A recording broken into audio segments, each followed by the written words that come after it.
in the vicinity of the splashdown zone, this view of integrity. So that pinpoint of light shows the vehicle as it enters the period of peak heating in the Earth's atmosphere, the first tug of gravity being felt by Integrity's astronauts since their launch back on April 1st.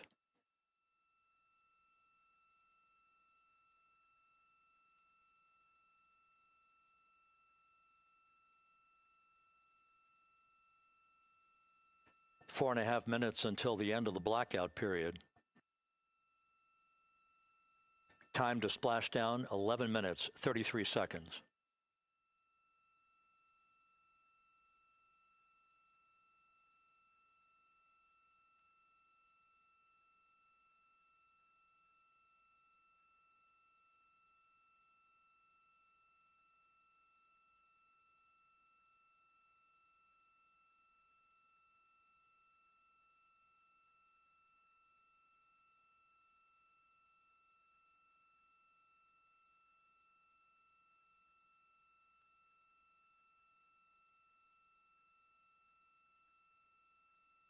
The landing and support officer reports that the P-3 has acquisition on Integrity.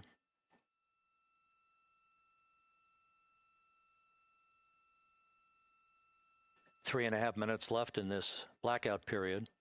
This is a visualization of the plasma buildup around the spacecraft and the repelling of that heat on Integrity's heat shield.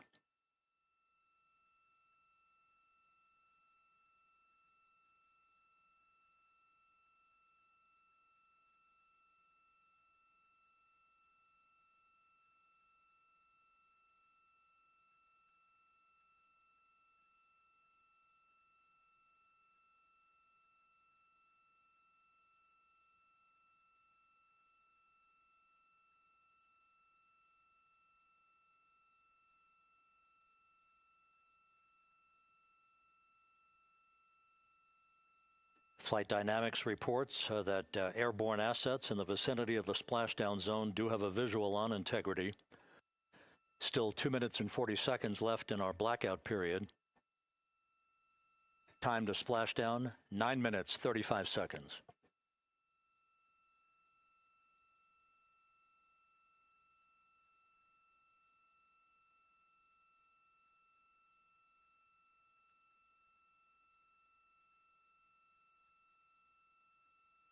Multiple airborne assets as part of the recovery team all have visuals on Integrity.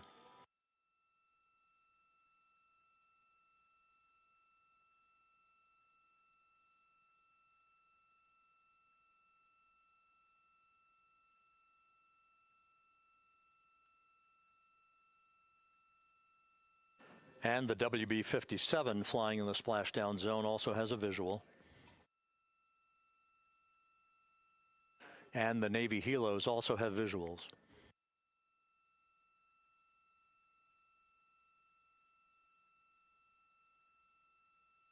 We're still in the blackout period. Still do not have communications from the crew.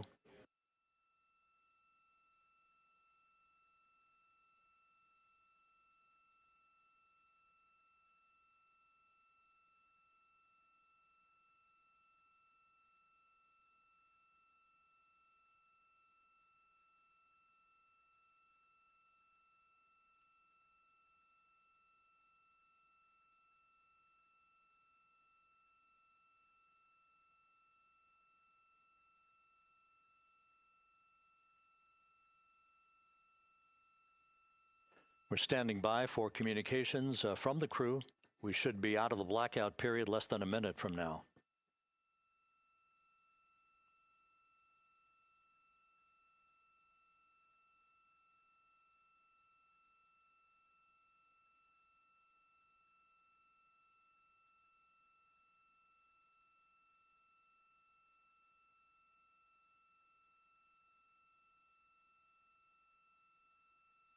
We are now processing data from Integrity.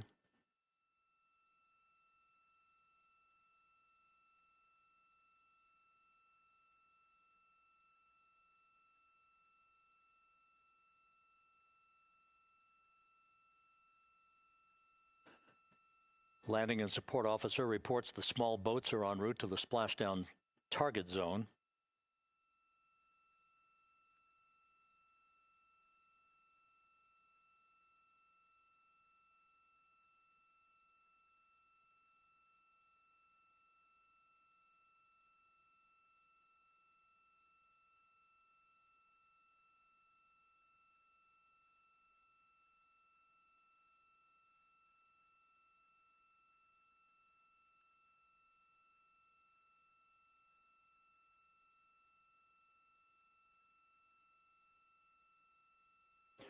Passing through 150,000 feet, our trajectory is perfect.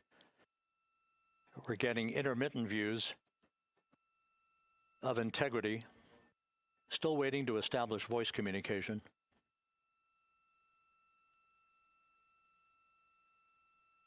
Integrity, Houston, comm check, post-blackout. Houston, Integrity, we have you loud and clear. Your trajectory is nominal, and your recovery teams have visual. Guidance looks good. No action for the enabled internal camera controller fail. Big cheers from the viewing room here in Mission Control as voice communication reestablished with Commander Reed Wiseman. For America and a waiting world, Integrity is 5.5 minutes away from coming home.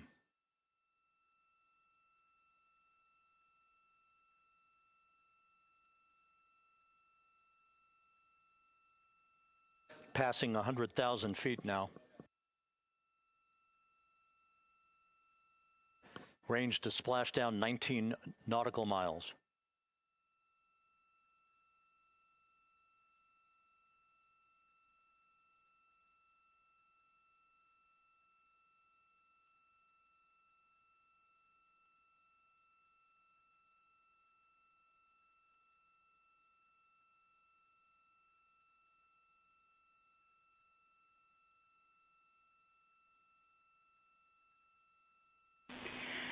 Integrity, impact to the camera controller fail is no cab 1 views of the chutes.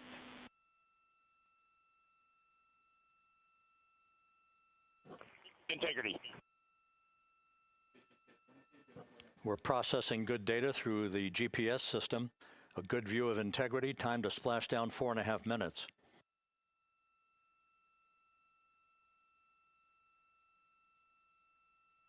And a view of Integrity from the WB-57. We're at 50,000 feet.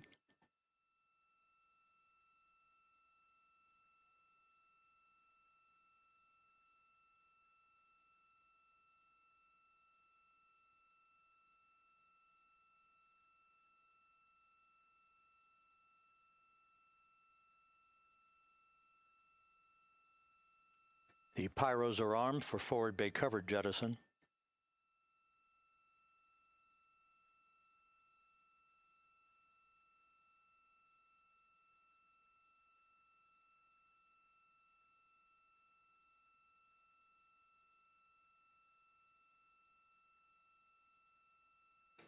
And there go the first series of parachutes. And we're on drogues. And Houston, we're visual 2 drogues out the window.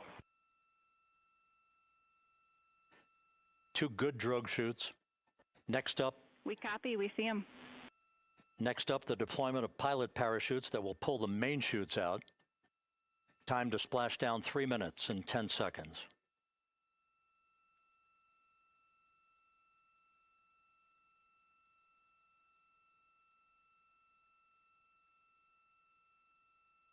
Perfect descent rate according to flight dynamics. Good rates on 2 drogues. We see the same on board.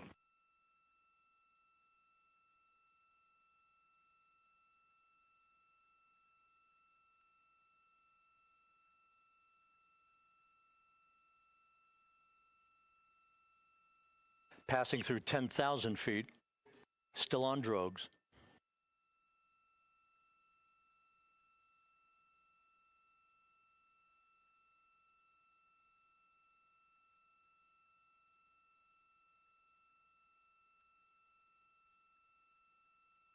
Main chute deploy. We're at 5,000 feet.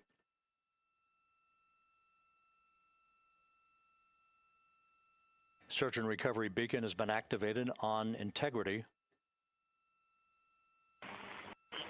And we have 3 good main chutes. Good 3 main chutes, good reefing, good descent rate. Good rates, and we see 3 good-looking parachutes.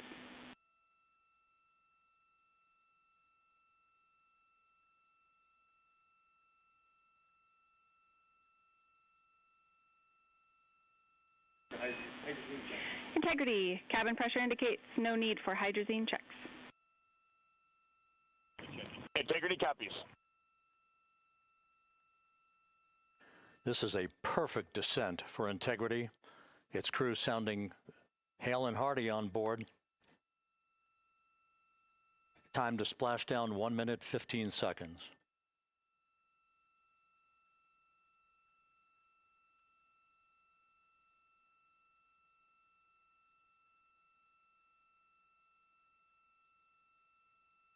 Integrity about to complete a journey spanning 694,481 miles from its launch from the Kennedy Space Center back on April 1st, and a trip around the moon.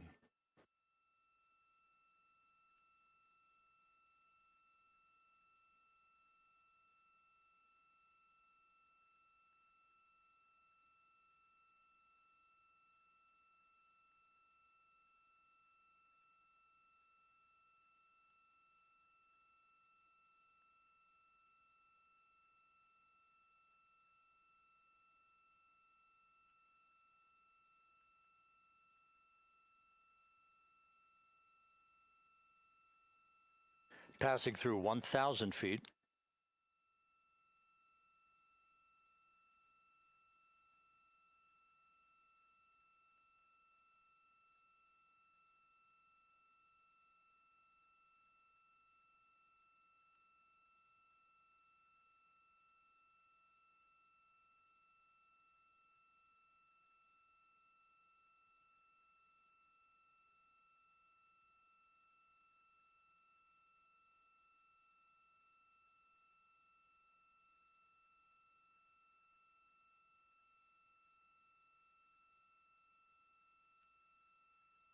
Houston Integrity, splashdown, sending post-landing command now.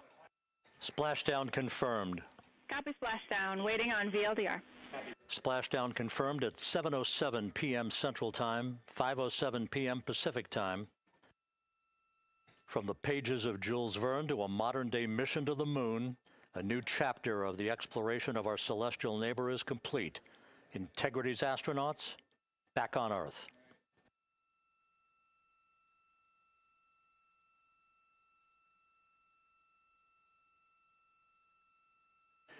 And the landing and support officer reports the vehicle is stable 1. We still will be deploying the crew module uprighting system to maintain that orientation. A perfect bullseye splashdown for Integrity and its 4 astronauts.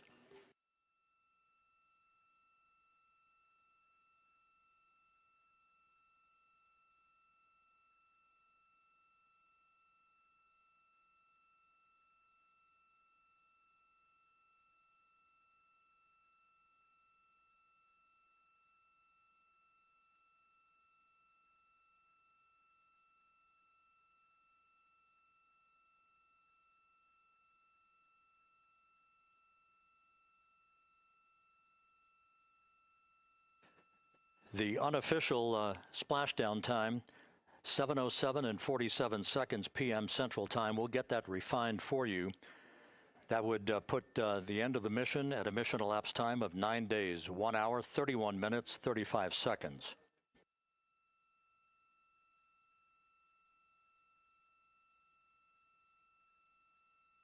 And we're configuring for very low data rate.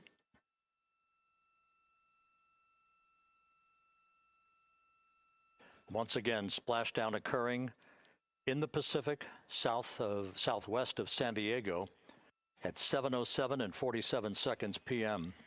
Integrity Houston, comm check on VLDR.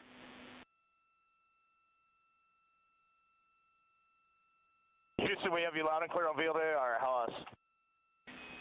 We have you the same. We'll meet you over in post-landing.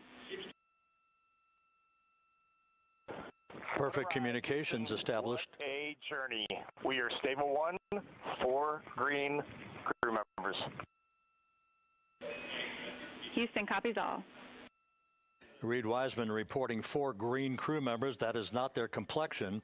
That is the fact that they're in great condition. That's what that means. So stable 1, upright. The crew module uprighting system is being deployed. The 5 airbags being inflated through helium to maintain the upright configuration for the vehicle. This was a textbook entry and a textbook touchdown for integrity. Reed Wiseman, Victor Glover, Christina Cook, and Jeremy Hansen back on Earth after a journey around the moon.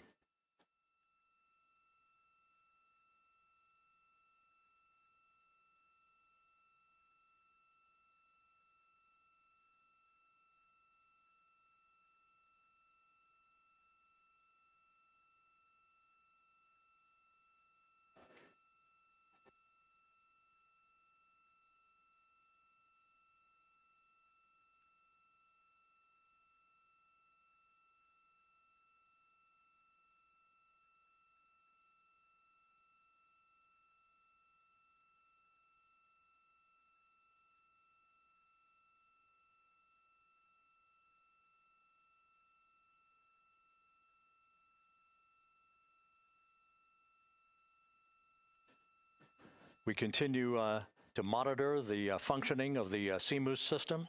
The airbags are being inflated to maintain a stable 1 or upright configuration. And there's a good view from one of the naval helicopters hovering overhead.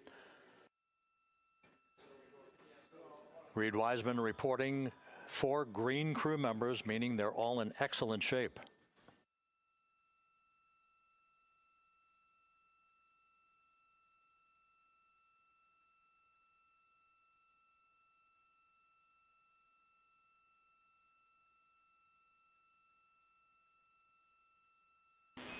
Integrity Houston for SAR beacon and radio. SAR beacon is in for 06, and we're powering the radio now. Go ahead. We see the beacon on. However, the recovery team is not seeing the signal. Your SAR radio uses the same antenna, so you may run into trouble with the radio. Okay, copy. And we are also powering up the sat phone now.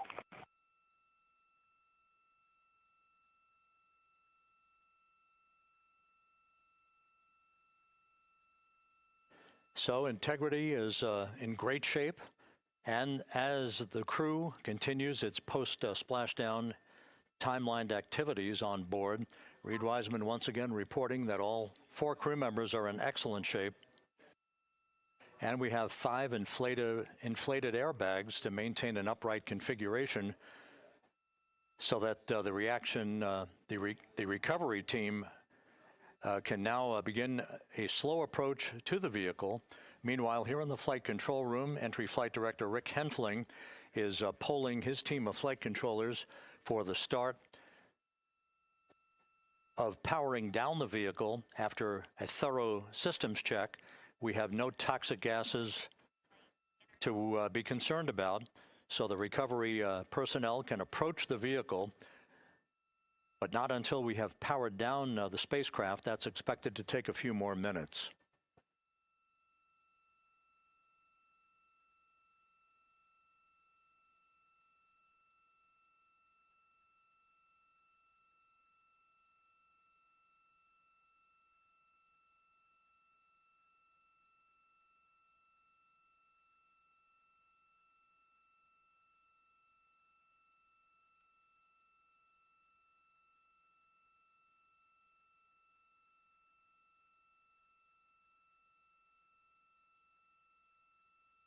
Integrity back on Earth following its historic flyby of the moon.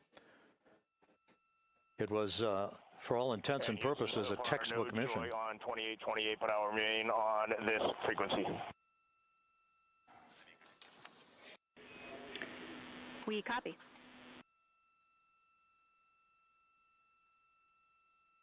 Reed Wiseman indicating some trouble with the SARSAT phone on board. But that's not an issue. What is more important is that the vehicle is solid. No issues as we begin the power down of the vehicle to begin the recovery process.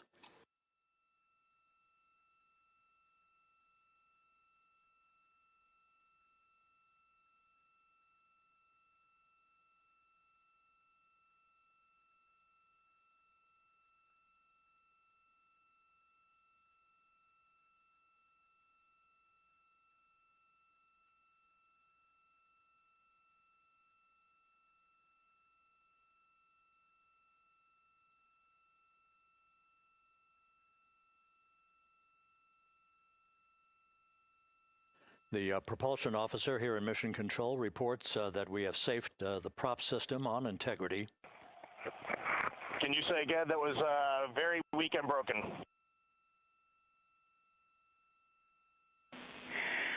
Integrity, Houston did not call.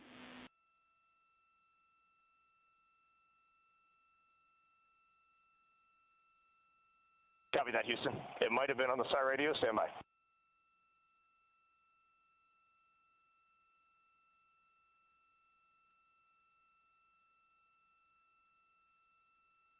All of the milestones were executed in perfect fashion. Integrity entering the Earth's atmosphere right on time,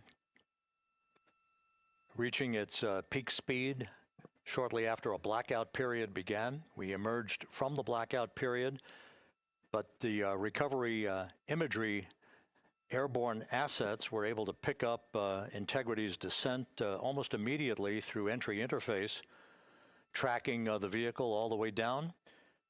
And finally, you saw the sequence of chute deployments. First, the forward bay cover being pulled off the top of the vehicle by a series of 3 parachutes. Then the drogue chutes were deployed, followed by the 3 main chutes that slowed the splashdown velocity of Integrity to just 19 miles an hour.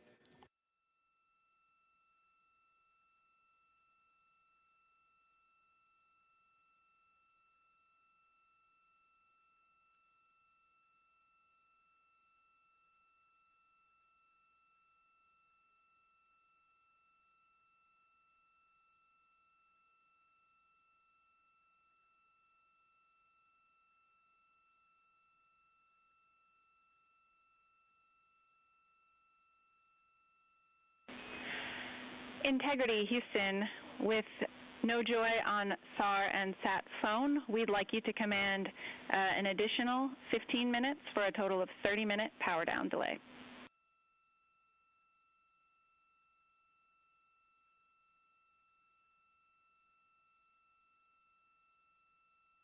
All right, Jackie, we have selected T/D+30. No joy on SAR radio or sat phone. And stand by, we have the master diver on SAR radio. Please hold comms. Hey, Lily. Excuse me. Hey, Jackie, we just got the master diver on SAR.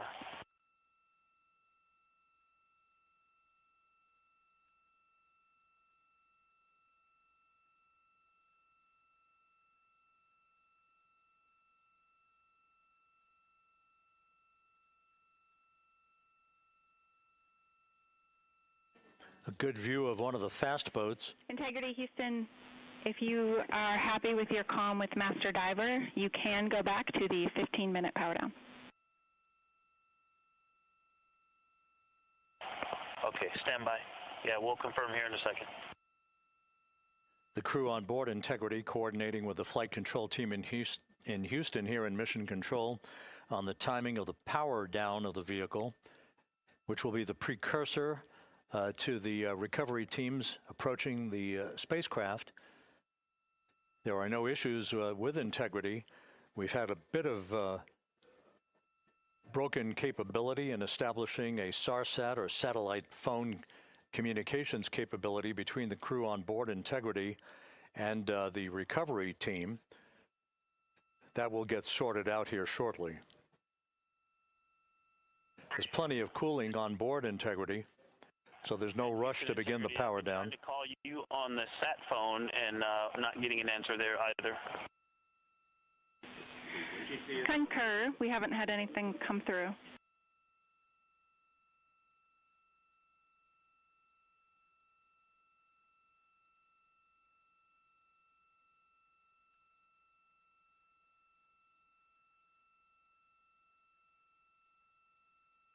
And Houston, if you could relay to recovery that we hear them, but it does not appear as though they are hearing us.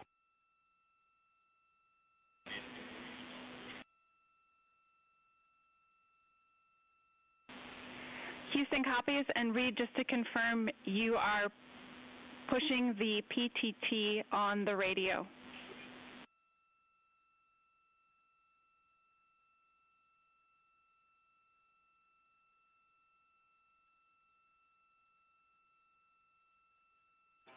So as we continue to sort out the communications between Integrity and the recovery teams, we are standing by for the initiation of the power down procedures that, as you see, the recovery teams are moving towards the side of the capsule.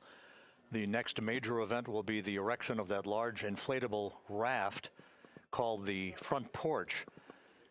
That will be the port of call for the crew as they're being extracted one by one from the vehicle.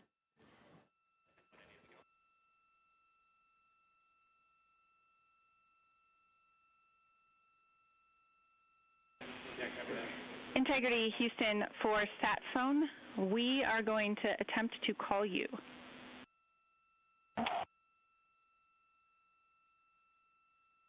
Good idea, standing by. And Jackie, yes, we are pushing the push to talk, the two buttons on the left side of the radio below the up-down arrows. We are utilizing them. I'm rebooting the radio to see if we get good comms. Okay, we copy all, and just to confirm, you are seeing that you are touchdown plus 3030 for power, correct? That's affirmative.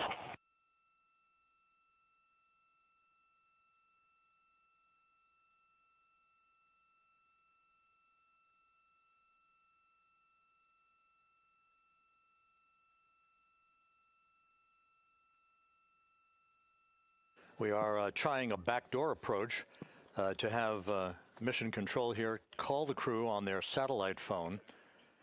This is all part of the coordination for the power down of the vehicle that will initiate the actual recovery operation.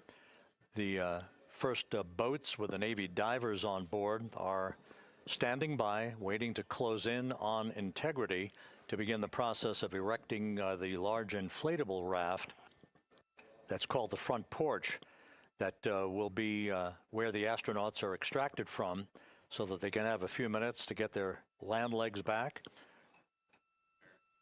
before they're hoisted aboard the Navy helicopters for the flight back to the deck of the USS John P. Murtha. Cannot reply.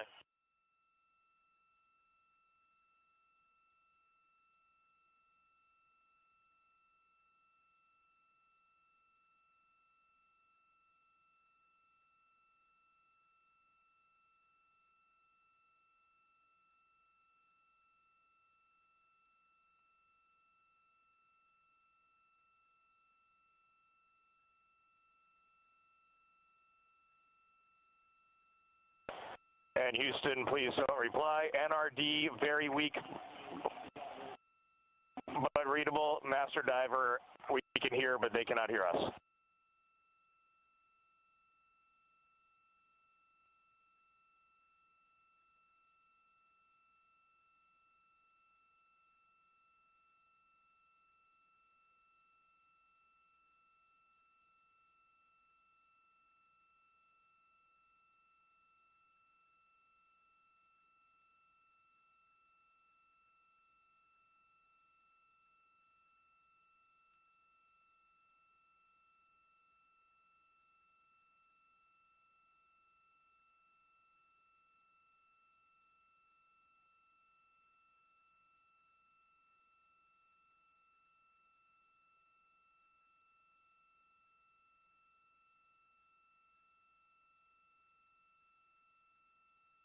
And Houston on OE1, is there any chance to tie us into NRD?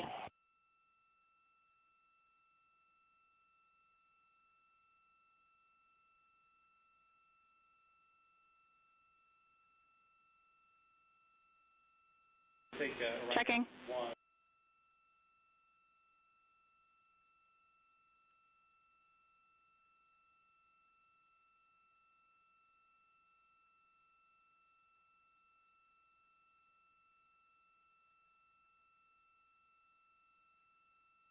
This is Mission Control, Houston. While we stand by for the establishment of communications between Integrity and the recovery team that is basically standing by very close to the spacecraft, we're going to go to the deck of the USS John P. Murtha, where Megan Cruz is standing by with Administrator Jared Isaacman.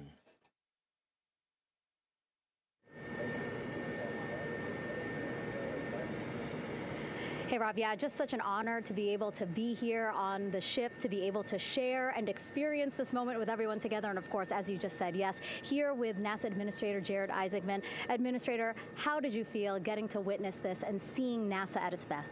Oh, I mean, I'm honestly, I'm still at a loss for words. I mean, you know, like the childhood Jared right now can't believe what I just saw. I mean, almost been waiting my whole lifetime to see this, and then it's NASA Administrator. I just couldn't be more proud of the entire workforce, the years, the effort, the late nights, all the hard work from across the country that contributed to this incredible moment right now.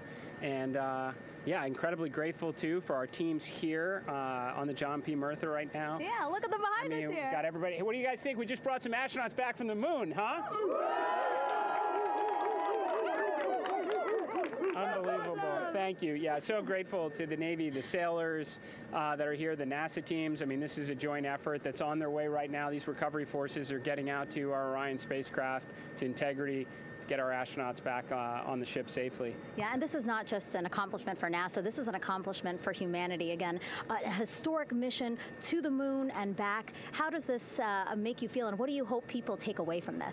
Well, I'll tell you, you know, I think about the crew members that we've all had an opportunity to observe over the last 10 days, right? I mean, they're absolutely professional astronauts. I mean, wonderful communicators, almost poets. But then I think these were the ambassadors from humanity to the stars that we sent out there right now. And I can't imagine a better crew than the Artemis II crew that just completed a perfect mission right now. So yes, it's a huge moment for everybody, right? I mean, we are back in the business of sending astronauts to the moon, bringing them back safely, and to set up for a series more. I mean, this is not a once in a lifetime, which you hear sometimes around here. It's like, this was a once in a lifetime. No, it's not. This is just the beginning. We are going to get back into doing this with frequency, sending missions to the moon until we land on it in 2028 and start building our base. Yeah, are we going to build on the momentum for Artemis III? I mean, it's just around the corner. Absolutely. So, I mean, that's, you know, part of me too. Like, I can't wait to get the crew off of Integrity right now, but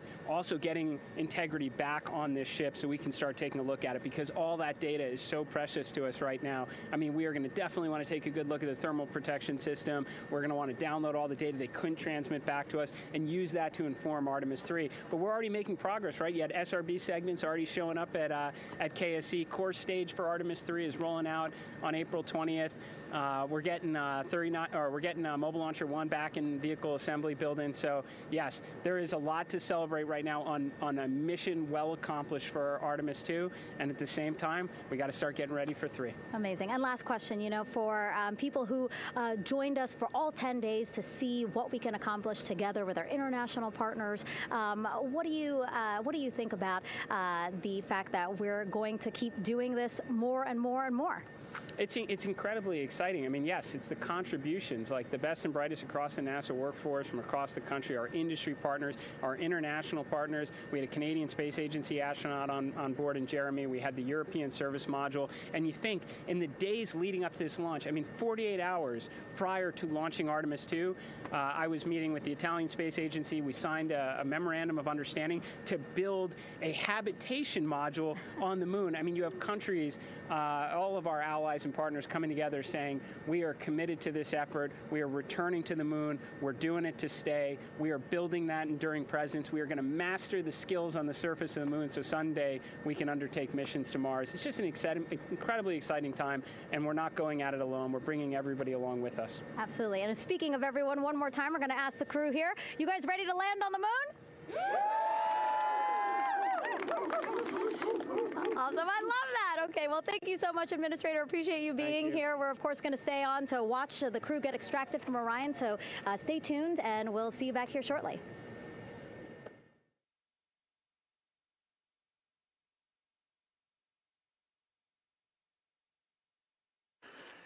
Thank you, Megan, and thank you, Administrator Isaacman.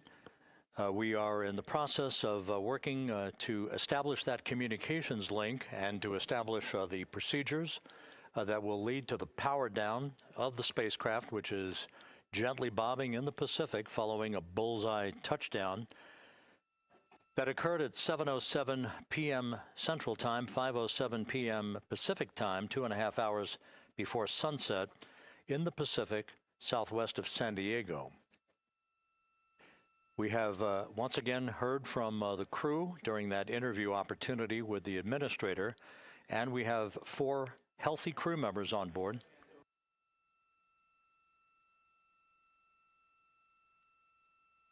We now have confirmation that the vehicle has been powered down as per the procedures. So we have vehicle powered down, and the flight control team here in Houston, Flight Director Rick Henfling, has handed over mission authority to the Exploration Ground Systems team out in the Pacific. Now, we will physically not get off console with this team until the crew has been extracted into the front porch, that inflatable raft that will be erected along the side hatch of Integrity. So we're standing by for that in the next step in the recovery procedures. But everything is in great shape, and we have 4 healthy crew members on board the vehicle.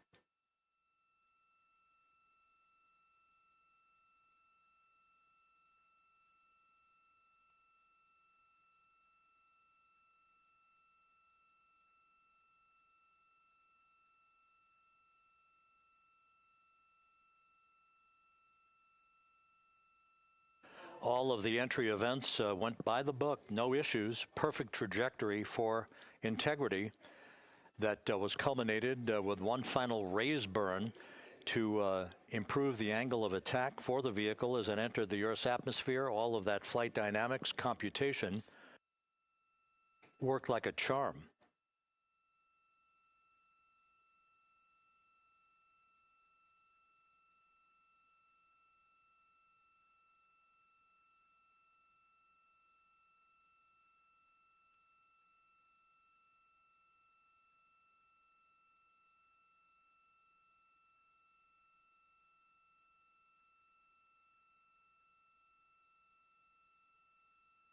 So we are standing by for the recovery team to approach Integrity and begin the process of erecting that inflatable raft called the front porch, which will see the crew members be extracted from the hatch of Orion into that inflatable raft before they're hoisted aboard 2 Navy helicopters in a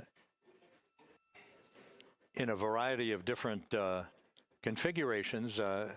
Each crew member will be hoisted in sequential fashion, in alternating fashion, 2 crew members for each helicopter before they turn around to head back to the John P. Murtha. Once on the deck of the ship, they'll be brought into medical bay for comprehensive medical exams. But Reed Wiseman has reported several times that the crew is in excellent shape.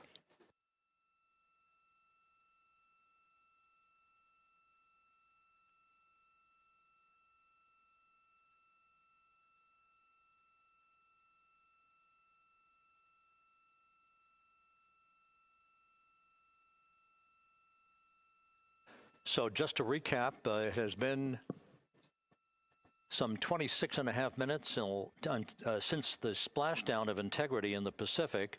The vehicle is in excellent shape. It performed like a champ all the way down through the Earth's atmosphere. All of the vehicle functions were checked off in excellent trip hammer fashion. The parachutes all deployed as planned. Splashdown occurring at 7:07 p.m. Central Time, 5:07 p.m. Pacific Time.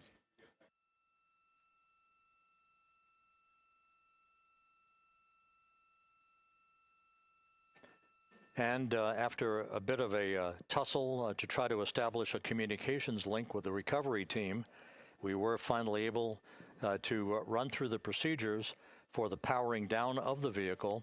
We've handed over mission authority to the Exploration Ground Systems folks out in the Pacific, and the recovery team will be approaching the vehicle shortly to erect the inflatable raft called the front porch before opening the hatch to Integrity to bring the crew members onto that raft before they're hoisted onto two Navy helicopters, two crew members for each helicopter, before they're flown back to the deck of the USS John P. Murtha.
This is Mission Control Houston.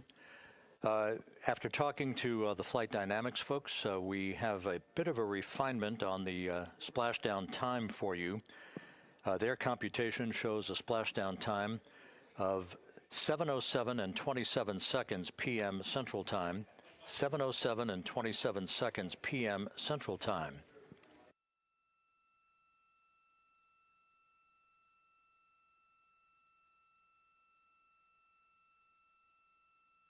That would equate to a mission elapsed time of 9 days, 1 hour, 32 minutes, and 15 seconds.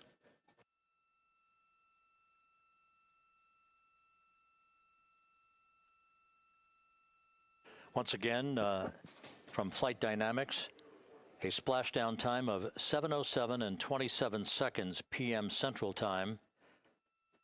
That would equate to a mission elapsed time of 9 days, 1 hour, 32 minutes, and 15 seconds.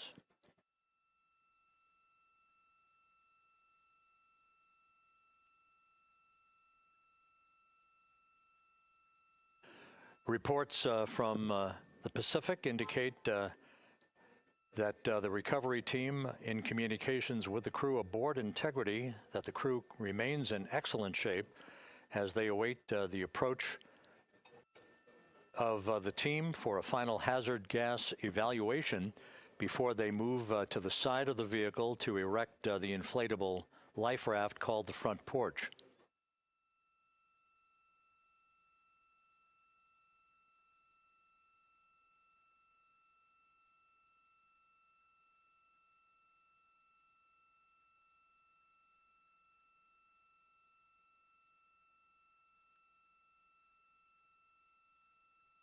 Again, no issues with Integrity. The vehicle is powered down.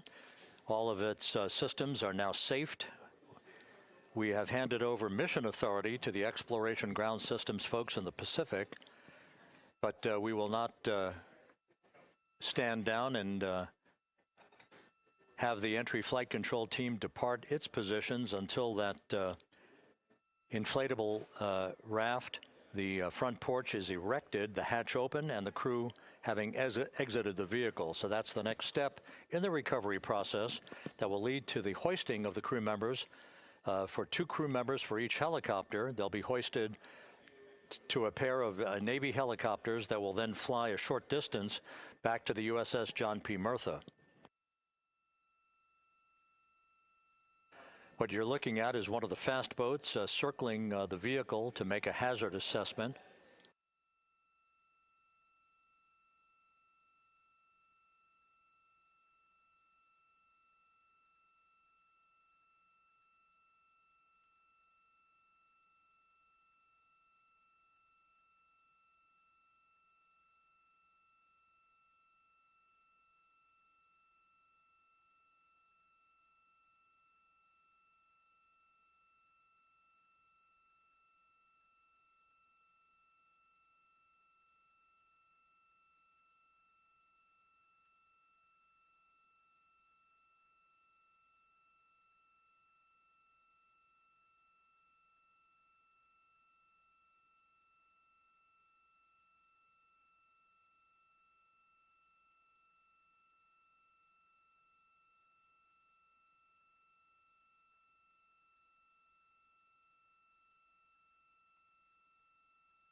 This is Mission Control Houston. Once again, you're watching the initiation of the recovery of the Artemis crew aboard Integrity. All of the Navy divers and the fast boats are now approaching the spacecraft after conducting a hazard assessment. The vehicle has been powered down.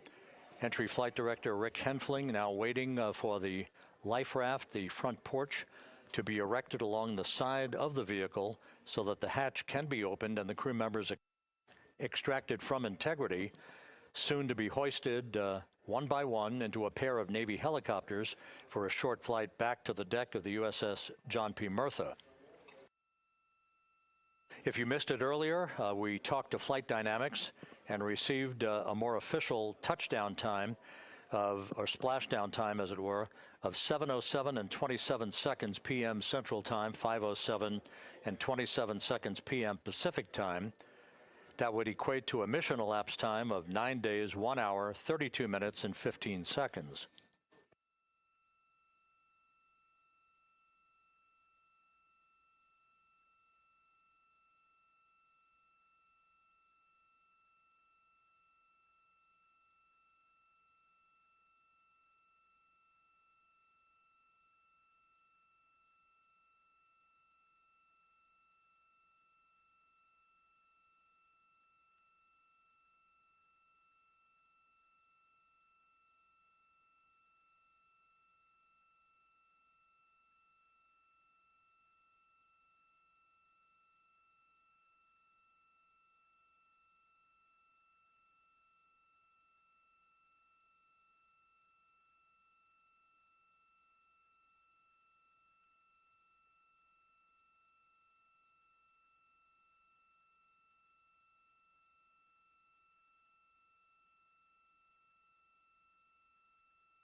Continuing to get excellent views from the imagery assets out at sea in the Pacific of Integrity. We continue to get good reports from the landing and support officer, who's in contact with the recovery team, that the crew is in excellent shape, no issues. They're just currently biding their time, waiting for the front porch to be erected. We have no hazardous hazard gases and no hazardous situation with the vehicle. It performed perfectly all the way down from entry interface to its splashdown in the Pacific at 7:07 and 27 seconds p.m. Central Time. And as you can see, the first phalanx of recovery personnel now pulling up alongside of Integrity.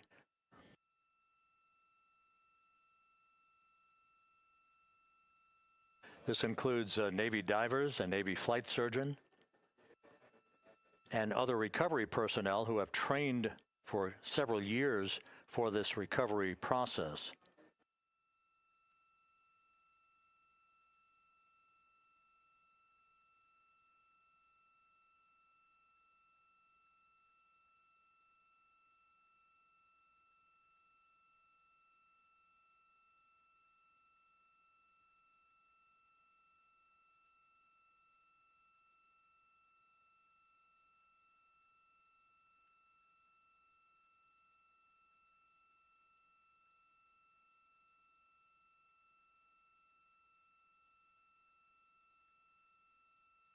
At this hour, some 41 minutes following splashdown, The vehicle has been powered down. There's no hazardous gas emanating from the vehicle. That's why the first team of recovery personnel has been able to pull alongside Integrity.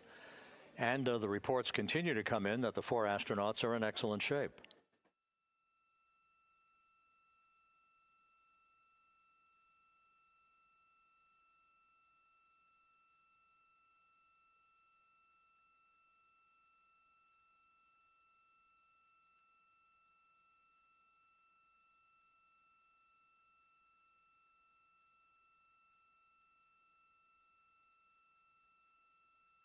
Yes.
This is Mission Control Houston, continuing to watch the initiation of the recovery of Integrity's astronauts.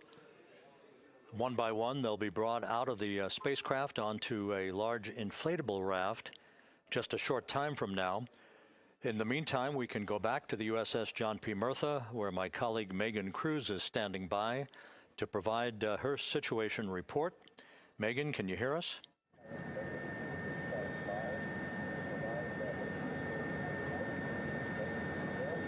Hey, Rob. Yes, I can hear you. Thank you. Yeah, we're back here on the bow of the recovery ship where there are still plenty of people peering out into the water. We are not very far from the action everyone is seeing on their screen now. The Orion spacecraft, Integrity, in the ocean, surrounded by a number of recovery boats.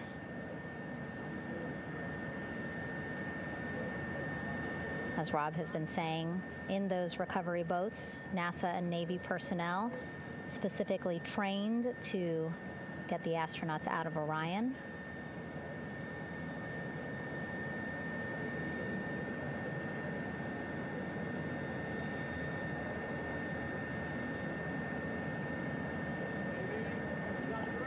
In some of our wide shots, you can probably see that there are 6 boats out in the water. More than 40 people out in the water right now on those boats.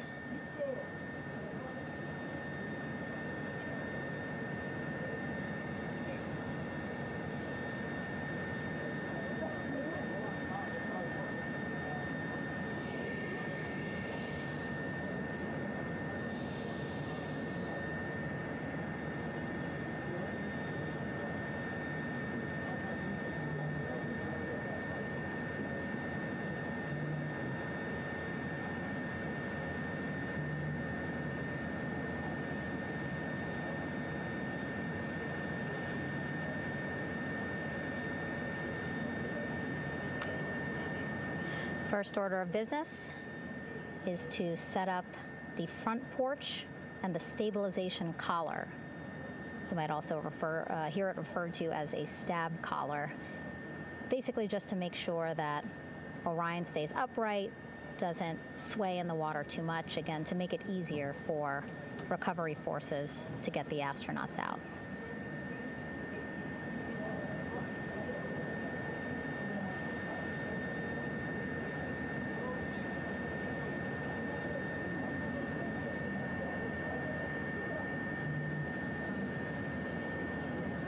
Again, we splashed down in the Pacific Ocean just after 5 p.m. Pacific time here. It's a requirement by NASA to be able to get the crew out of Orion within 2 hours of splashdown. So doing great on time so far. Plenty of time. No rush either. I was speaking to NASA flight surgeon Rick Schuring earlier in this broadcast, and he said to me, no rush to get the crew out. Just want to make sure that they're feeling good, and whenever they're ready to take their step out of Orion and onto that large raft, the front porch, folks will be ready.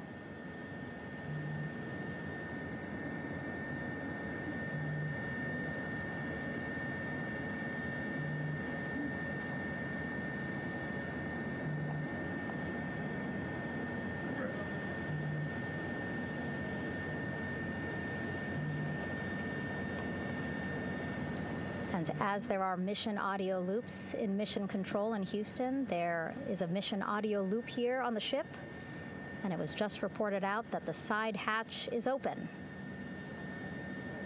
Side hatch of integrity is open. You're getting these beautiful shots from our aerial assets. The ship itself, where I'm on, just 3,000 yards away. Again, plenty of people on the boat here, glued to the side closest to where they can see all this action. And again, with just 3,000 yards separating us, great views from the bow here. You can see now that side hatch is open. One of the Navy personnel is about to get inside there.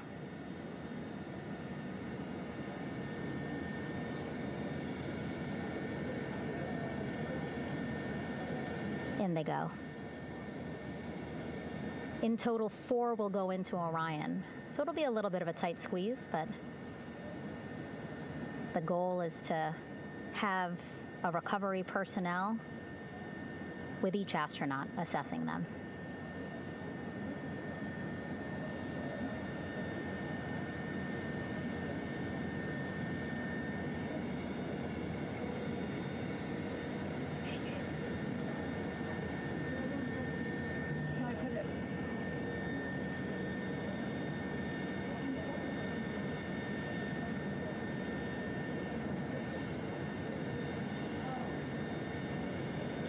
Boats getting closer now. Again, that one that's right up against Orion, those are the divers that will go in to the spacecraft to check on each of the astronauts.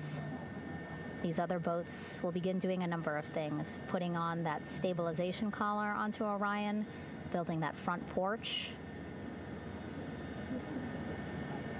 Eventually, they will retrieve the parachutes, as well as tow Orion back to the well deck of the recovery ship here.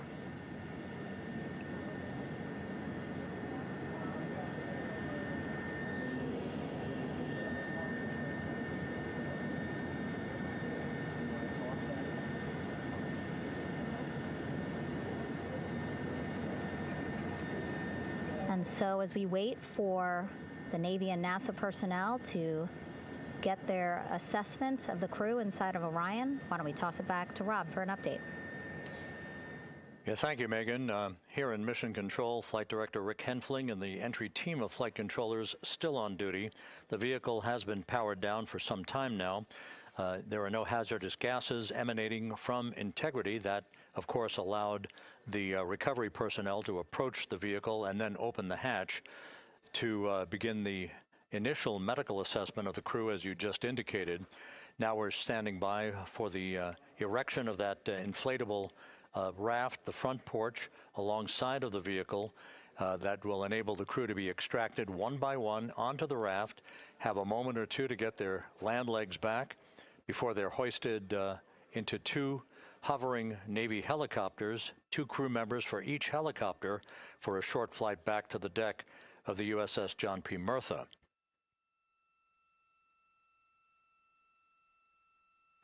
All of Integrity's systems operated flawlessly throughout the course of the approach to the Earth, the entry into the Earth's atmosphere, and all of the key milestones that followed in this high-speed return to Earth for integrity. A mission that spanned more than 694,000 miles from the vehicle's launch from the Kennedy Space Center atop the Space Launch System back on April 1st.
As we mentioned at the top of the broadcast, the last time that the Apollo program saw a splashdown in the Pacific was Apollo 17 back on December 19th, 1972.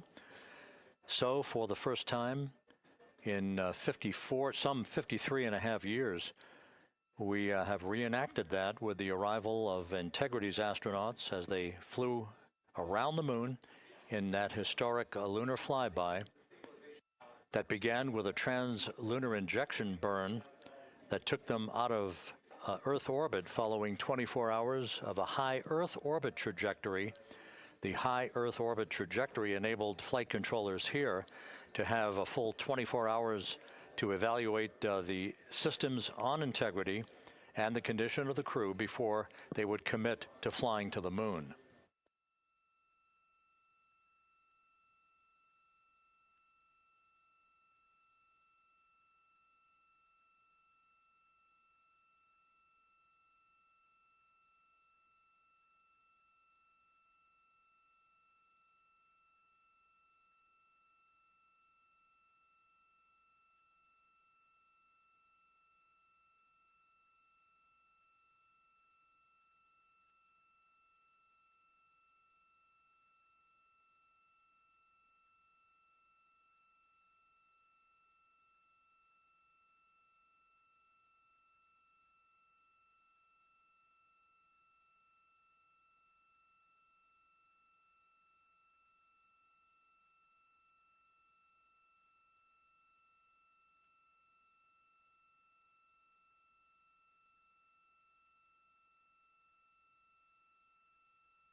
With the side hatch of Orion having been opened to set the stage for the erection of the inflatable life raft, known as the front porch, to be erected alongside the spacecraft for the extraction of the crew. Let's play for you an interview that my colleague Megan Cruz conducted on the USS John P. Murtha with Navy diver First Class David McMahon that explains how this process is unfolding. Okay, Davey, so you and some of your team, one last look over of the stabilization collar, correct? Yes, ma'am. Okay, so what is this stabilization collar? This is what's going to stabilize the capsule out there in the ocean. We don't know how good the weather or the waves will be that day, so this will help prevent any unnecessary occurrences from happening, stabilizing the capsule and the astronauts inside. So basically this is a float that will go around Orion. I'm assuming that what they're doing right now, these are the lines that will attach the collar onto Orion? That is correct. And so what are they doing here? So we've got the lower line that will secure the inflation device before we inflate it. That gives us the go-ahead that it's secure in its space, and then we'll inflate it, and then once that is done, we'll undo all the carabiners and get this orange line on top tied in the same fashion, and then this will be secure to the capsule, and the astronauts can safely take their first steps out of the capsule onto the front porch. Okay, and how long will it take them to set up the stabilization collar? We should definitely be able to handle this in under 10 minutes. Okay, wow. And then you just mentioned the front porch. So basically after they set up the stabilization collar, then they set up what's called the front porch here. That's correct. Okay, and what's the front porch? Front porch is basically a bigger waiting room for the astronauts to sit in while we wait for the helicopters to show up and grab them. Okay, so the medical team that was inside with the crew, they're going to help them out and onto the front porch? That is correct. And then what happens here? We have hired trained medical personnel also on board the front porch that will give them lookovers and just make sure they're okay while we wait for the helicopters to show up. Okay. How does it feel, I mean, your team, you, to be part of a mission that's returning astronauts from the moon in more than 50 years? We all feel extremely honored to be a part of this, as well as a bigger mission for the Navy and joining up with NASA to do great things. Mm-hmm. And do you feel like you and your team are ready? Yes, very ready. Cool. All right, thank you so much. Thank you.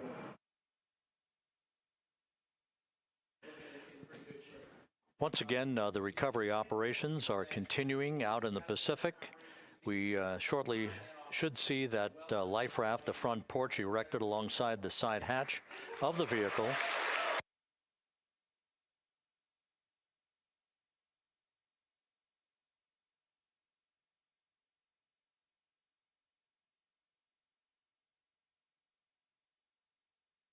A number of flight controllers have come into the flight control room to receive congratulations from Entry Flight Director Rick Henfling.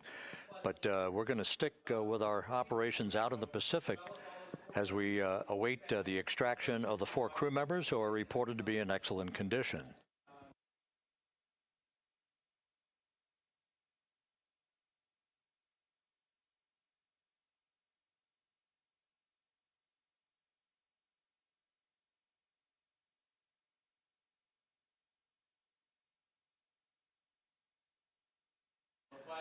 Again, while we stand by for that front porch to be erected alongside of the side hatch of the vehicle, let's go back to the USS John P. Murtha and Megan Cruz. Megan?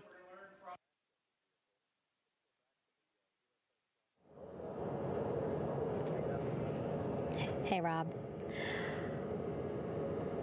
Pausing now to listen to some internal audio loops. Again, the operations team here on the ship communicating with everyone out on the water. It seems like currents are hindering them a little bit from unfurling and inflating the stabilization collar as well as the front porch. But again, the requirement to get the crew out within 2 hours of splashdown, plenty of time. So no concerns just yet. But as calm as the water looks, yeah, it looks like it's hindering the teams just a tad.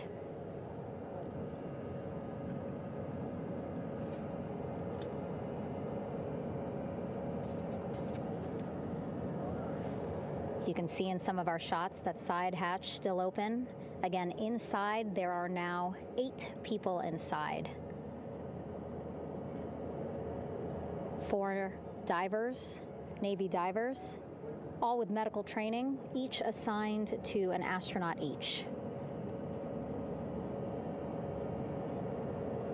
Making sure that they're comfortable, feeling good.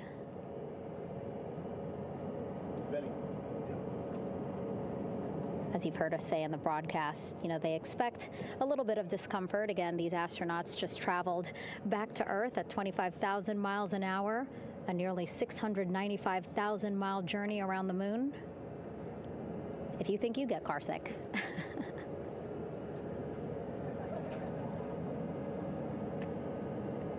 Again, 6 boats out there, lots of gear with them, just in case, right?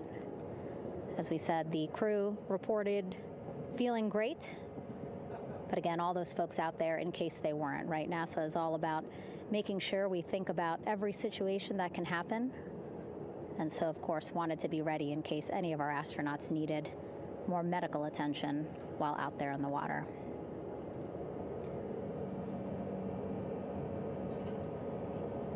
You see now teams, again,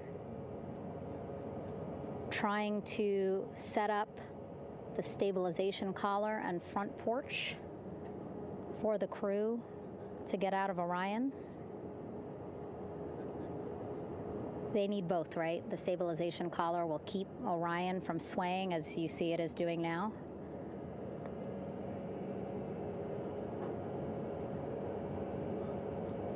And then they will connect the front porch to the stabilization collar so that the crew can take 2 steps and they will be in the front porch.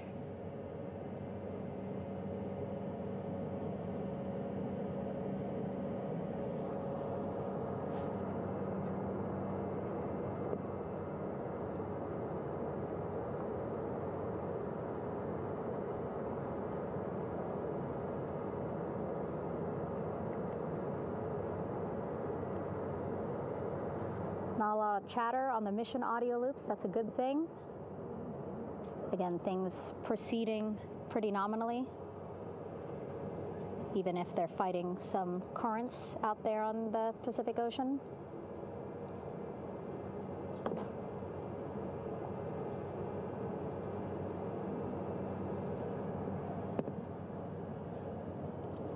Again, the goal, setting up the stabilization collar and the front porch so that the crew can rest comfortably in the front porch, get placed into harnesses so that 2 helicopters can lift them off the front porch and onto the USS John Murtha here.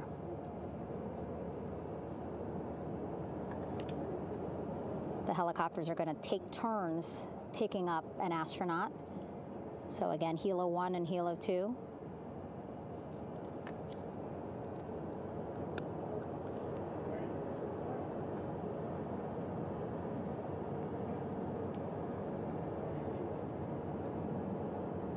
Okay, and the recovery team here on the ship just got a report from the undersea medical officer who is inside the capsule with the crew. He is reporting all 4 members are green. All of our 4 astronauts, Reed, Victor, Christina, Jeremy, green, meaning they are feeling great, not the complexion of their skin. They are feeling great, happy to be home, and ready to be extracted as soon as possible.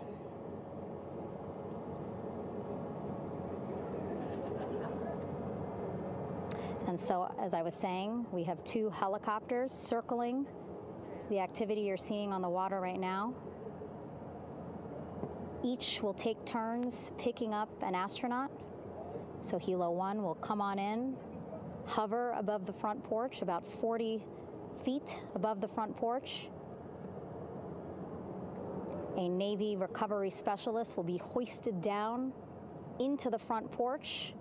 The restricted maneuvering doctrine is in effect. Will connect to the first astronaut, which we're expecting to be Christina.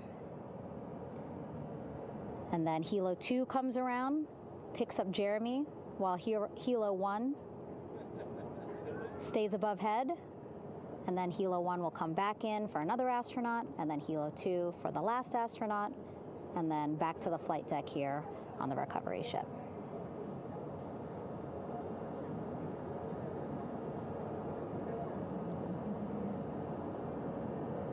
I was talking to Assistant Artemis Recovery Director Paul Sierpinski. He said helos are a much quicker, safer way to get on board. They did actually consider boats, but then if you think about it, longer time, the crew would have to move through more of the ship. This way the helos will give a more direct, quicker route to the medical bay for our 4 astronauts.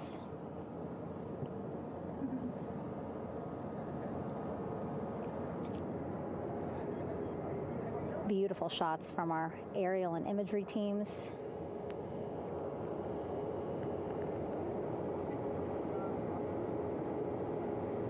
Clouds have dissipated for a clear view from the bow of the recovery ship here.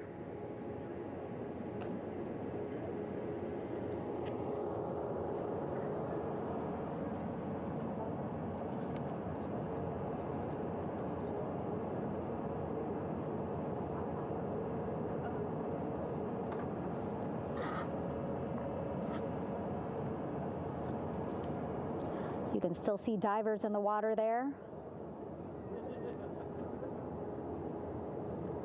Encircling Orion, that is that stabilization collar we've been telling you about.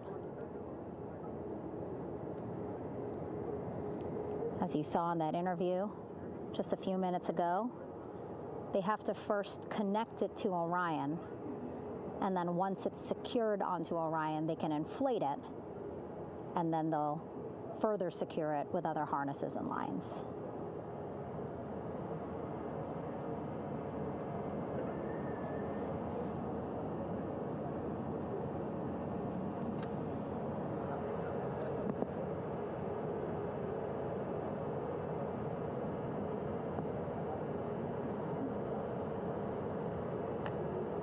About an hour and 10 minutes since splashdown in the Pacific Ocean here.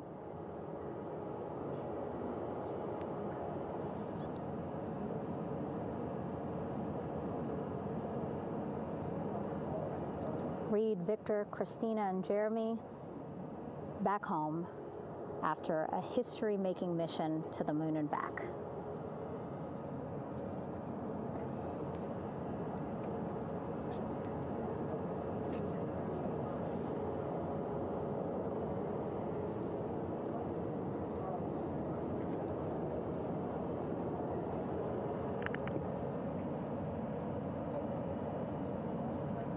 If you missed what we said just a couple of minutes ago, the undersea medical officer inside with the crew in Orion reporting all 4 crew members feeling great.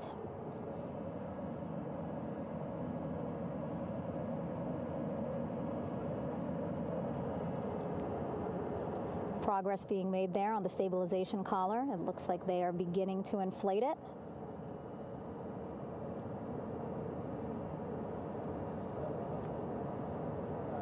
And it looks like they're starting to unfold the front porch in order to get that into the water here shortly and inflate that as well.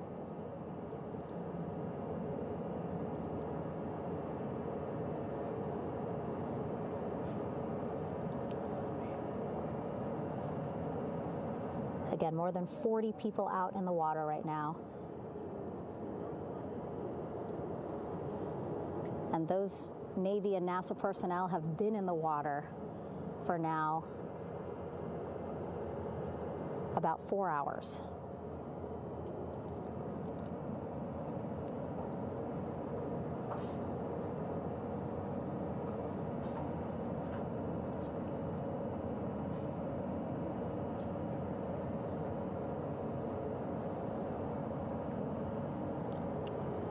The reason why they had to get out so early is just to stage everything.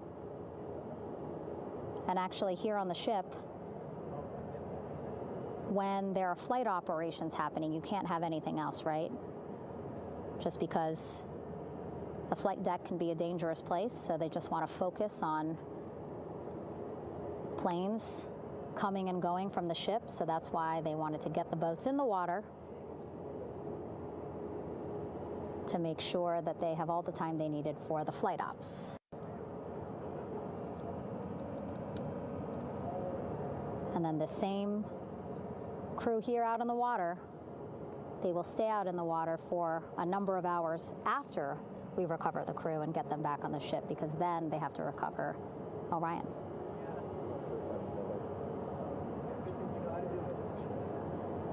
All right, that stabilization collar looking good around Orion. We're now seeing some recovery personnel getting on to that collar. Again, they need to further attach it to Orion to make sure that it can really prop up the spacecraft. It's basically lifting it up off of the water just a tad. Again, so it's not so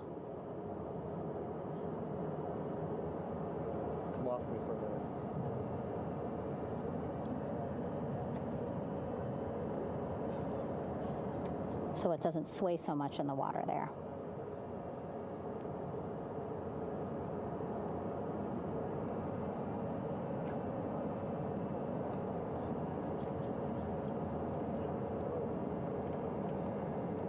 And now that front porch looks like it's nearly fully inflated as well.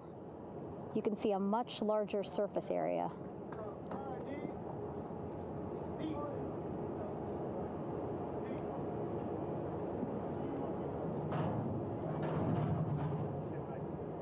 And so once the crew get out of Orion, they can stretch their legs a little bit on this front porch, get some fresh air.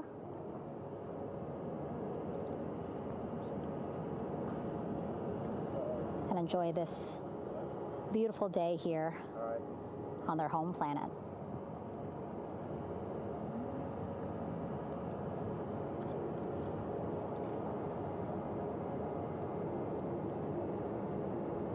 It appears teams now are about to connect the front porch to the stabilization collar.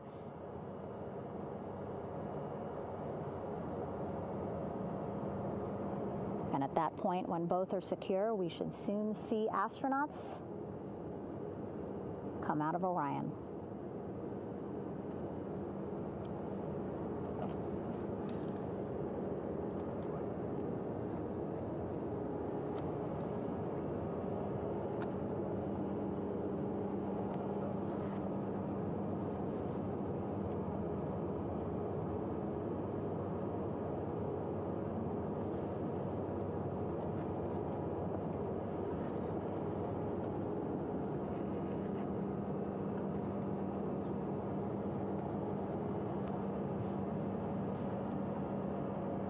All these views you see also being fed to the Landing Force Operations Center here on the ship.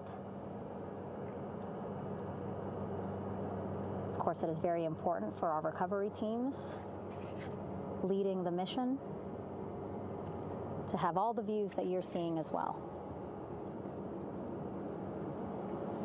Again, listening to their communication loop here on the ship.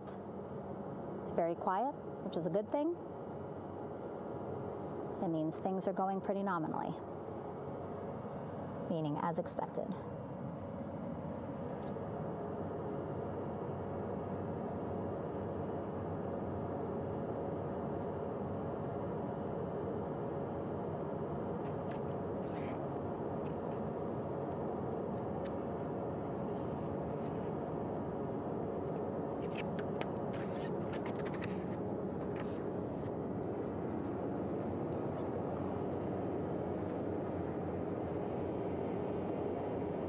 Again, all this activity happening just 3,000 yards away from the ship. So that means this will be a very quick flight back on the helicopters for the crew. 2-3 minutes, and then they'll be back here on the ship. I know.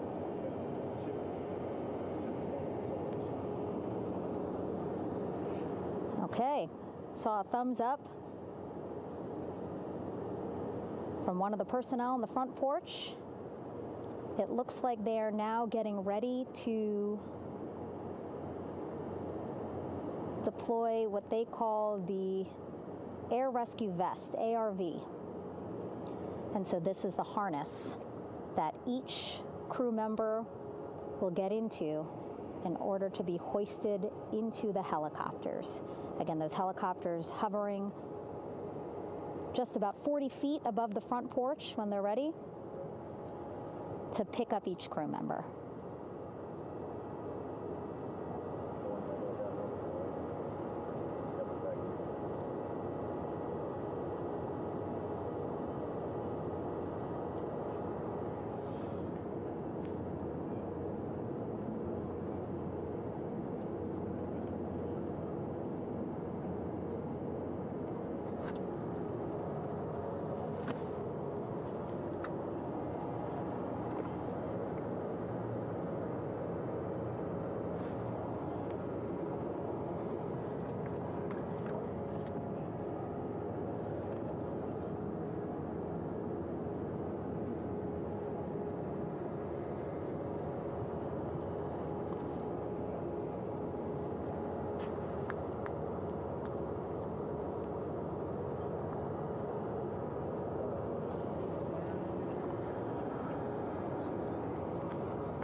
This is Mission Control Houston. Behind me, a fairly raucous scene as hundreds of flight controllers have poured into the flight control room here. This is reminiscent of the scene after the final shuttle mission of STS-135, although that was the end of a program. This is only the beginning of a program with the textbook splashdown of Integrity and its 4 astronauts. We're standing by for the crew to be extracted from the spacecraft. Entry Flight Director Rick Henfling invited all of these flight controllers who have contributed to this mission to enter the flight control room to have an opportunity to receive well wishes and to share the mutual glow that exists in the wake of a textbook mission for Integrity. On the front screen here in Mission Control, a sign that says "Welcome Home Integrity, taking humanity back to the moon, going further, and returning safely to Earth." So all of that jubilation, part of the post-splashdown activities, even as we await the crew being extracted from the vehicle to be hoisted onto Navy helicopters for the trip back to the USS John P. Murtha.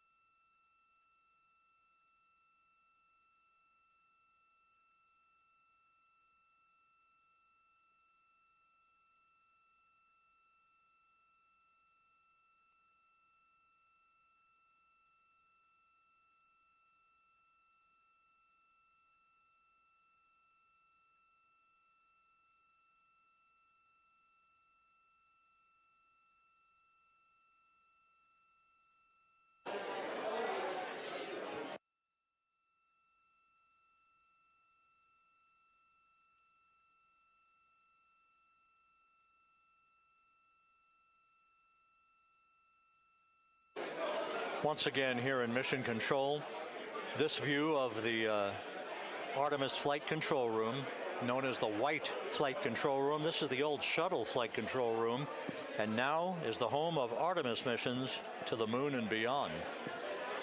Once again, quite a few flight controllers were invited in by Entry Flight Director Rick Henfling to share in the jubilation following the successful splashdown of Integrity. That splashdown occurring an hour and 22 minutes ago, as we stand by for the completion of the extraction of the crew and ultimately their hoisting onto Navy helicopters for a short flight back to the USS John P. Murtha. Splashdown occurred at 7:07 and 27 seconds p.m. Central Time. I had an opportunity to talk to the head of flight dynamics, Jeff Birch, a moment or two ago.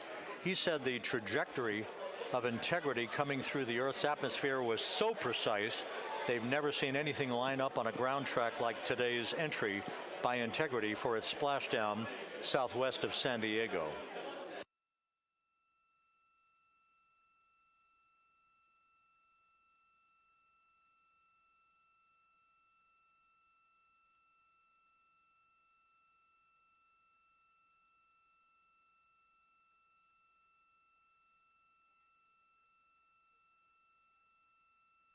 And the initial, you can hear it.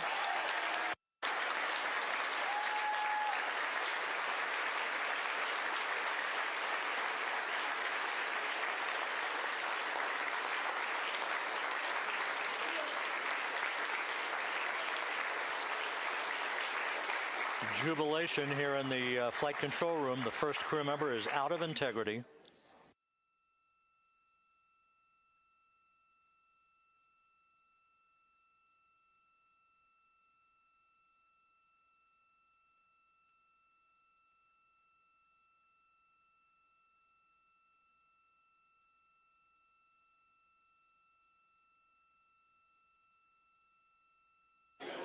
We are expecting the other crew members momentarily to be extracted.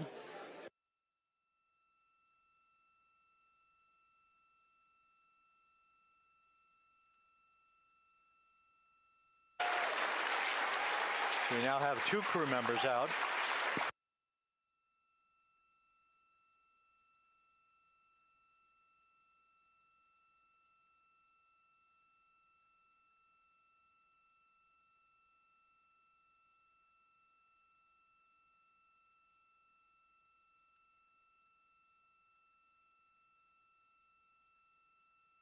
Two crew members out, 2 to go.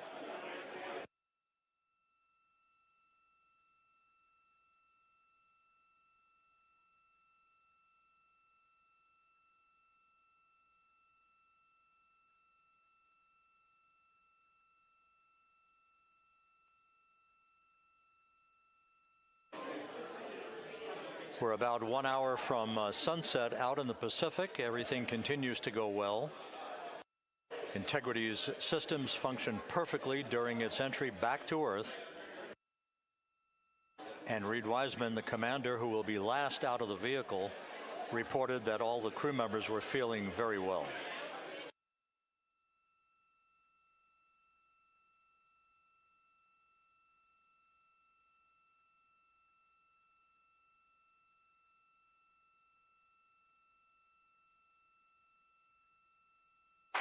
Crew member number 3 now out.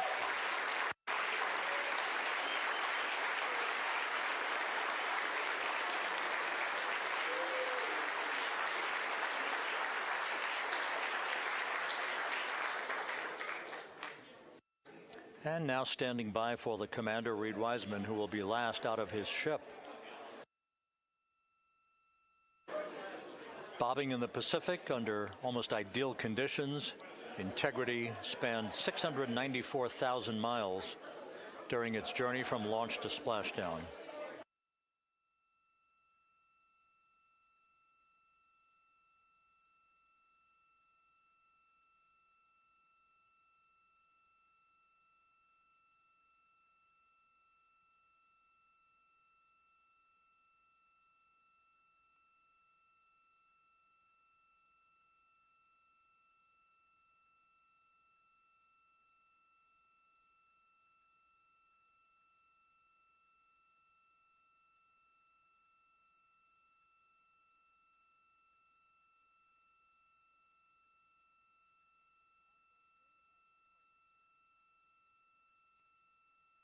And we now have Reed Wiseman out of the vehicle, all 4 crew members now out of Integrity.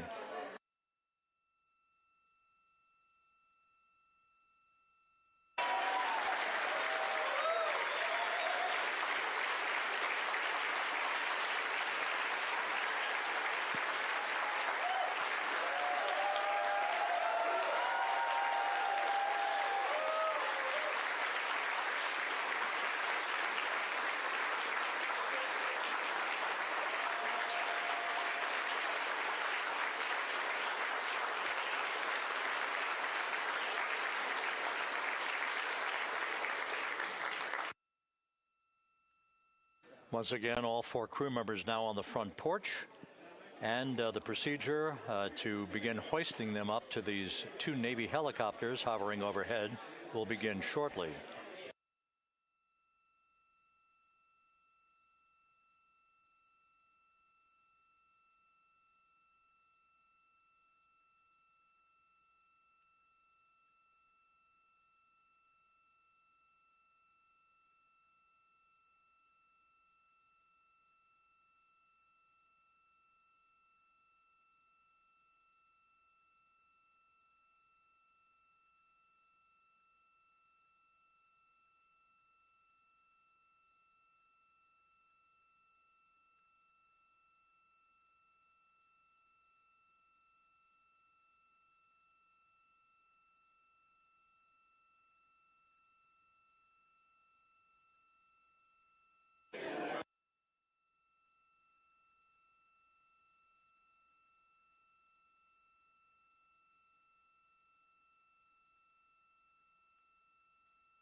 This is Mission Control Houston.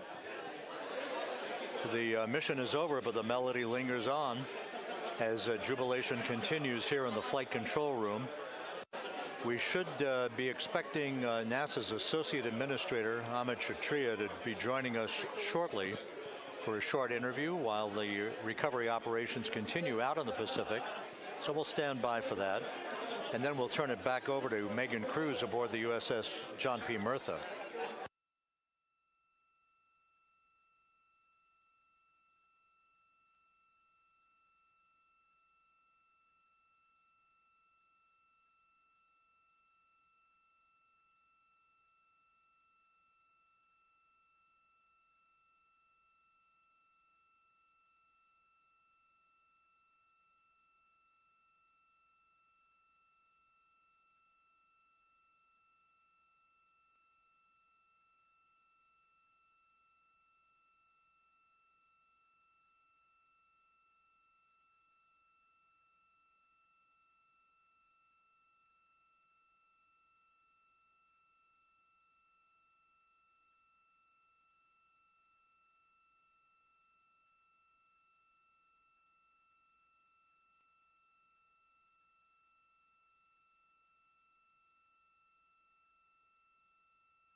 This is Mission Control Houston here in the Artemis flight control room. A number of flight controllers basking in the glory of the successful end of this mission that carried 4 astronauts around the moon on a lunar flyby, and the first test flight of Orion with crew members on board. Splashdown occurring an hour and 32 minutes ago after a flawless descent back into the Earth's atmosphere for the vehicle. Its 4 crew members in good shape, simply enjoying their time right now on the front porch, as it were, the inflatable raft alongside of their Integrity spacecraft. We're expecting Amit Kshatriya, the NASA Associate Administrator, to join us here momentarily for a brief interview before we turn it back over to Megan Cruz aboard the USS John P. Murtha, the recovery ship.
This is Mission Control Houston.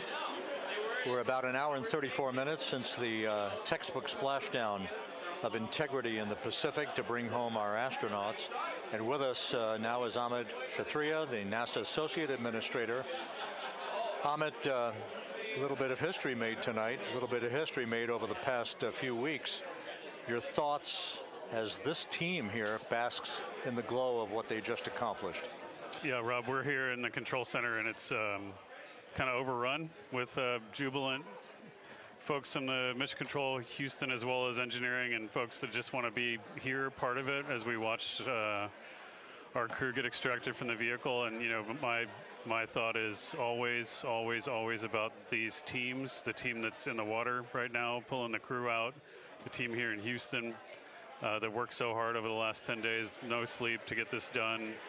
You know, we still have some work to do to get the crew to the med bay here on the ship. They all look great coming out, so hopefully that won't be too long. You know, I think we saw the administrator on the boat too, giving his thanks to the Navy team on the Mirtha, which they're just an incredible group of sailors. I was able to visit with them a couple weeks ago. And then if you pull it all the way back to the workers and the folks that joined the rocket at Michoud, that made the heat shield tiles that held together tonight, that stacked the vehicle in Florida, that integrated the vehicle in Denver, that fired the engines in Stennis, that fired the boosters in Promontory. I mean, this is the entire team, coming together and being tested by the environment that this machine went through, and they did it right. The work was good. They did it right. You've said in a number of briefings, of course, and in other forums that this is just the first step. The cadence has to step up, as the administrator has indicated.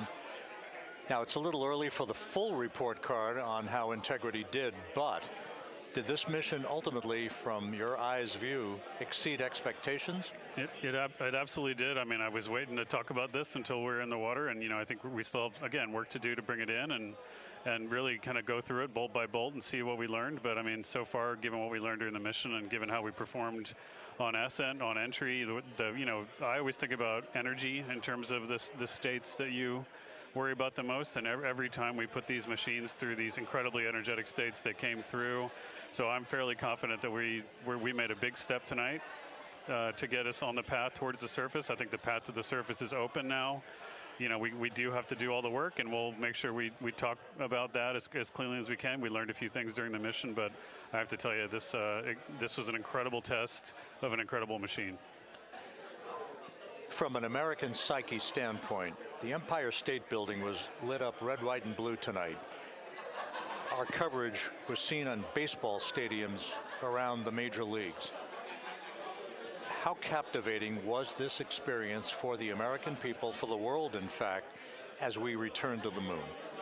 I have not been able to watch a lot of the coverage as we've progressed through the mission. I will tell you, just from my witness in Florida before launch, and then seeing the people's faces here, and then reading where I can about how things are going. I think this has been a gift to the world from NASA. NASA has given the world a gift, proving to folks all over the place, especially young people, and that to me is what this is really about. Young people, when they see what we can do when we work together, when we have teams that collaborate, that it doesn't matter how hard the problems are, we can solve them. I'm hopeful that Artemis II, as folks witness what we were able to do with this incredible crew, this incredible team that we've birthed into the world, scientists and engineers and artists that have been inspired by this. And even if they don't come work in the program, which separately they should come work in the program, because Lord knows we need the help, but even if they don't want to come work in the program, hopefully they grow up to recognize they can do amazing things when they work together and contribute to society and be good citizens and really change the way, the challenges that are coming in the world are overcomable if we work together like this. And one final question. Flying to the moon, we did it. We've done it again this past week and a half or so. But the engineering that went behind the design of this mission and the precision, the pinpoint precision of this vehicle entering that entry corridor, it's almost mind-boggling. Yeah, it is incredible when you think about the energies involved and the uncertainties involved. That when we inserted the vehicle into orbit, it was 99.2% down the middle. When we dropped the vehicle right on top of the fleet here, our guys knew exactly where to go, but the guidance was perfect. You know, it's interesting. I've got this question a lot over the last few weeks about, you know, we did this before 53 years ago, and you know that. I mean, it is a reasonable thing to contemplate, like what's gone on since then. And what I'd tell you is, you know, when we did Apollo, which again, the more we learn about what they did, the more magical it seems what they were able to accomplish given the technology and the learnings that they had. But when we did Apollo, the architects of Apollo, you know, Gilbert, Seaman, von Braun, Mueller, what they really wanted to do, you know, as they were contemplating what it meant to expand our range of action to the lunar surface, what they wanted to do was learn how to live and work in space for a long time. They wanted to do that first before they were confident they could expand their range of action to the moon. Now, of course, the politics of the time and the mission at the time was different, and so they had to go straight to the moon and bring people home. And then after that, the program kind of lost its momentum. But you know, after that, NASA kept moving along those paths, right? So we recognized during Apollo that reusability was going to be important. We spent a lot of money on those machines, and you know, we spent a lot of money on these machines here. Even though, but we recognized that reusability was important, which is why we built a winged space plane called Space Shuttle, and then we used that reusable machine to build a space station. And we learned for 25 years how to live and work in space, and have been able to develop technologies that can enable exploration. So really, what I think is now, 53 years later, we're at the point where the architects of Apollo would have been pleased that we're now ready to actually go back to the moon and go back to stay, because we've learned all the things we needed to learn. There's a lot of people pleased here tonight, and we really thank you for joining us. Amit Kshatriya, NASA's Associate Administrator, as we begin to hoist the crew onto the helicopters to head back to the recovery ship. Thank you very much. Thank you, congratulations, Amit.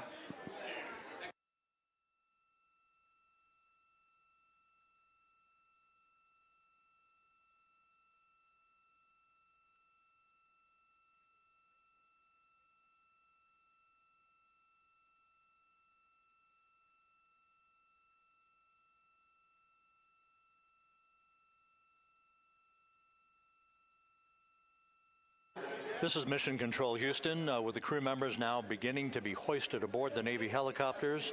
Let's go to Megan Cruz aboard the USS John P. Murtha, who will take it from here.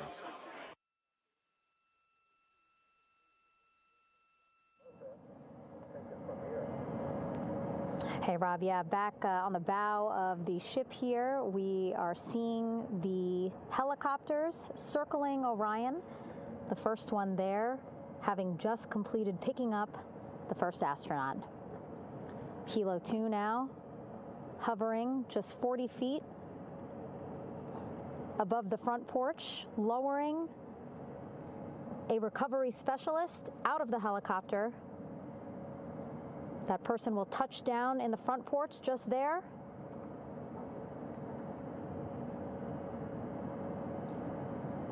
The crew members already outfitted with a harness that will allow them to quickly attach to the hoisting device.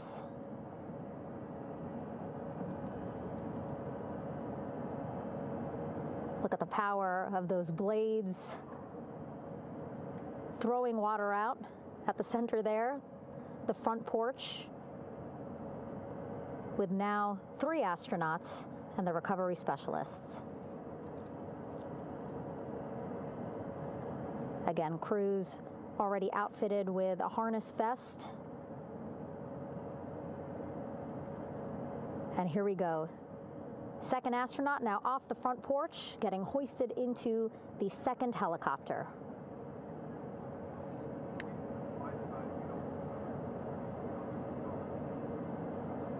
That helicopter will now hover just a distance away to give room for the first helicopter to come back and pick up the third astronaut.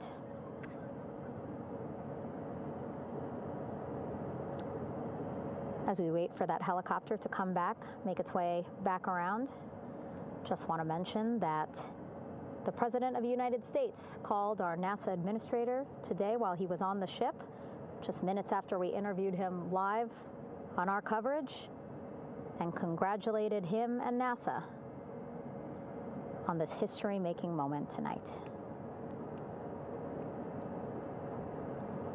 Helicopter 1 again hovering 40 feet over the front porch.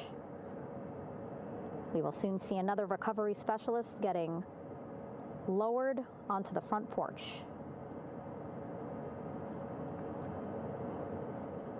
Wow, imagine sitting on that front porch, the wind, the water.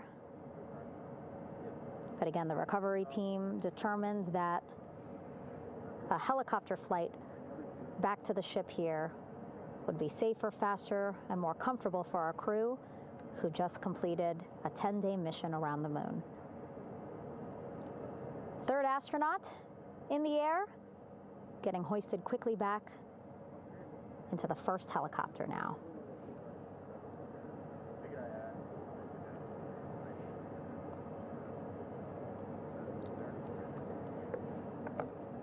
That first helicopter now on its way back to the ship here. We will soon see it land in just a few minutes. Again, all this action happening just 3,000 yards away from us, so a very quick flight back to the flight deck.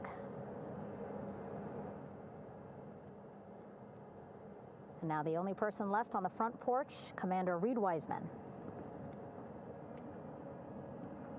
That second helicopter now making its way back over to the front porch. Here it comes.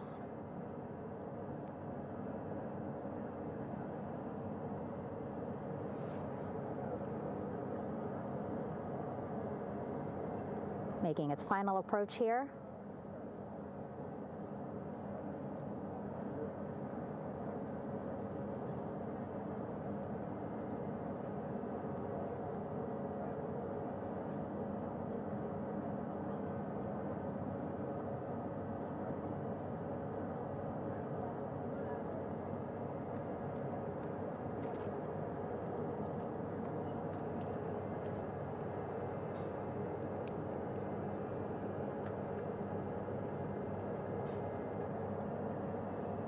The last astronaut, Commander Reed Wiseman, now off the front porch and almost into the second helicopter. Both now on their way back to the ship where we are, the USS John P. Murtha, just west of San Diego in the Pacific Ocean.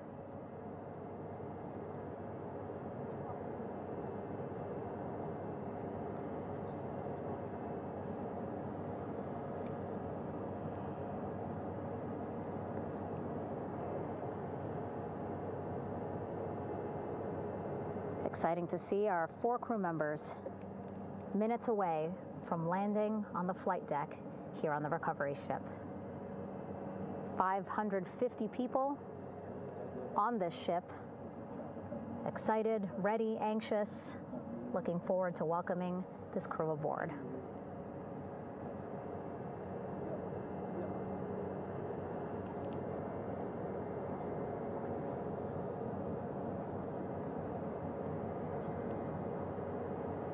Watching them now with our own eyes. Close to the ship here.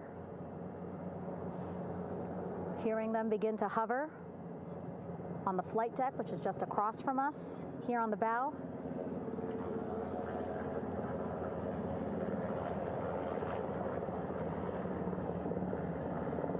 The first helicopter coming in.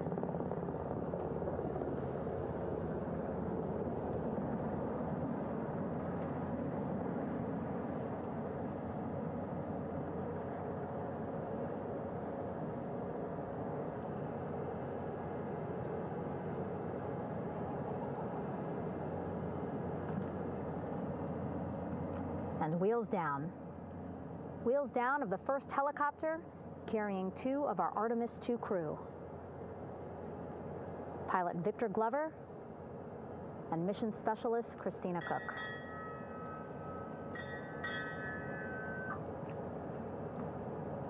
Kilo 1 on deck reported on the recovery loop. Again, the mission audio loops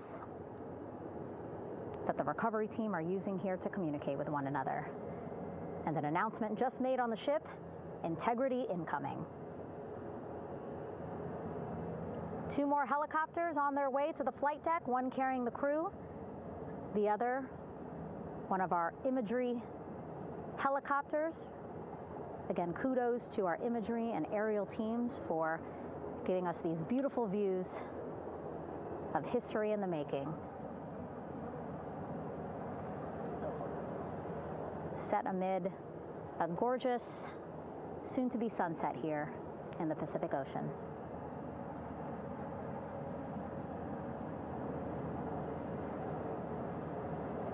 Second helicopter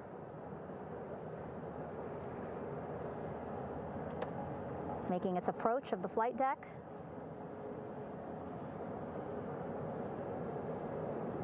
Plenty of people here on the bow with their cell phones out, filming this moment.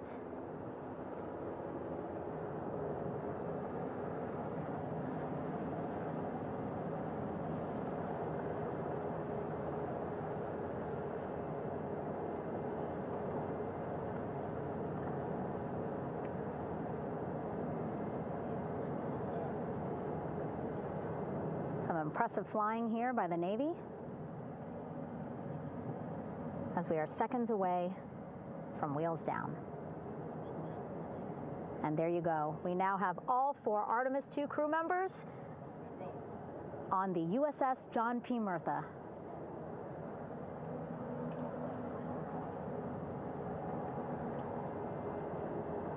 I'm sure they're happy to be out of the water and on this recovery ship with, again, 550 people on board,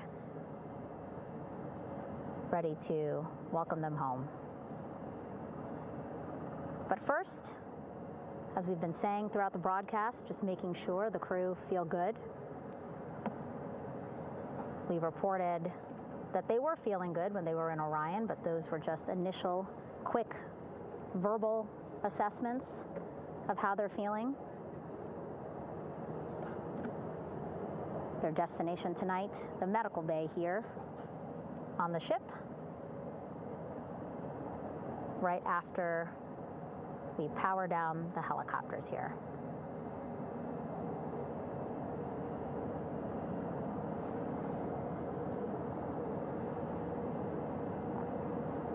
The team on the flight deck working quickly but methodically.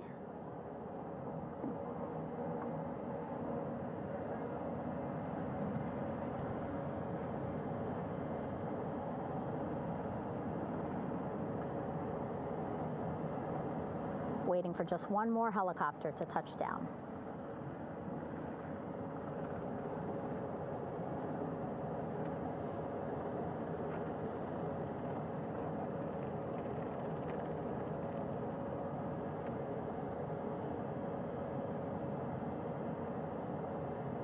Very limited personnel here on the flight deck. Restricted maneuvering doctrine is in effect. As that third helicopter touches down.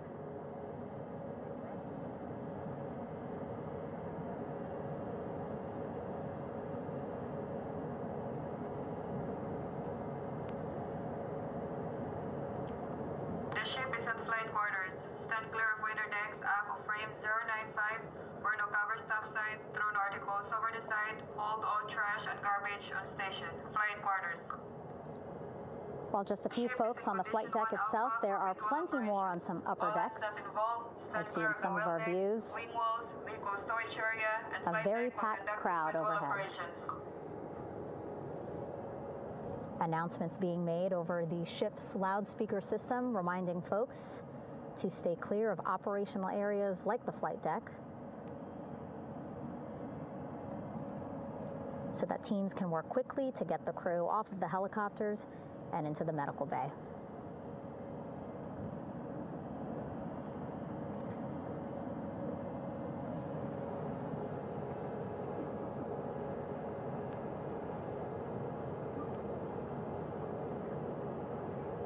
Splashdown today, 5:06 p.m. Pacific time. We are within 2 hours of that splashdown time, and already we have all 4 crew members on the flight deck of the USS John P. Murtha.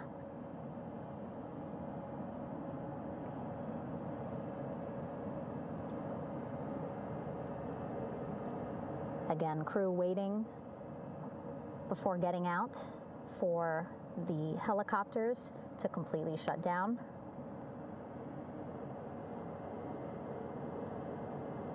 Safety, of course, very important to NASA and the U.S. military.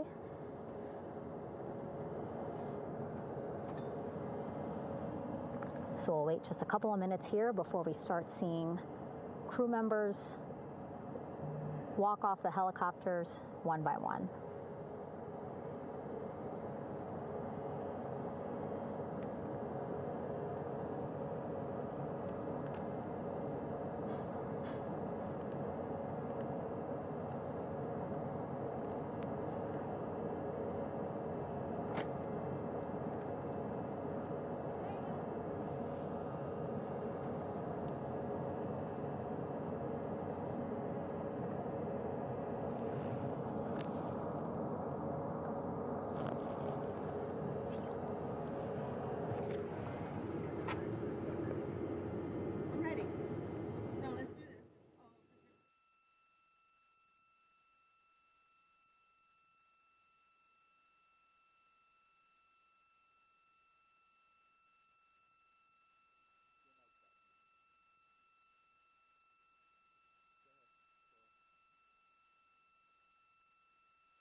All right, and now here we see pilot Victor Glover and mission specialist Christina Cook sitting on the edge of one of the helicopters, looking in great spirits. That familiar smile and laugh from Victor, I can see it from here. Christina, I'm sure, feeling the same way, just blocked a little bit by our camera here, but we'll see her here shortly. A photographer taking their pictures. Victor saluting folks on the flight deck. They look like they're in great spirits. Happy to be home, I'm sure.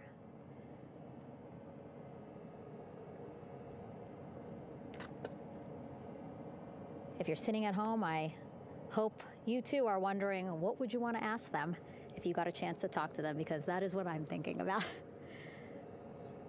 Getting the opportunity to talk to or ask questions of these 4 astronauts who just made history as the first crew to return to the moon since 1972.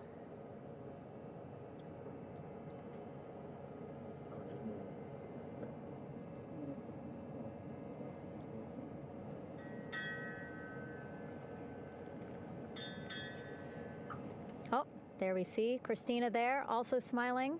Finally peering out, waving at the cameras. Hello to you too, Christina, yes. Welcome back. Welcome, welcome home. A loudspeaker announcement on the ship saying, "Welcome home, Integrity."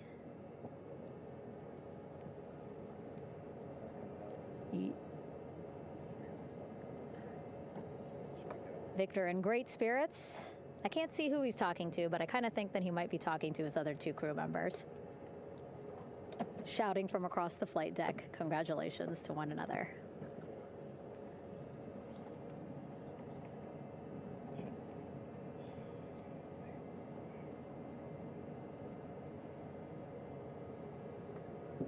And so now we see some Navy personnel walking up to the helicopter. This is again the first helicopter carrying pilot Victor Glover and mission specialist Christina Cook. Both have taken off their helmets now.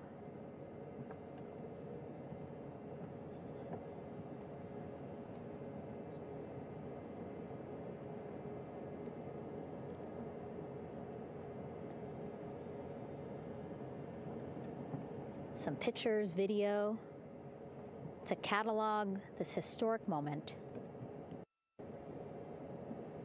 A beautiful sunset just behind them here in the Pacific Ocean. Golden hour. These pictures will be beautiful.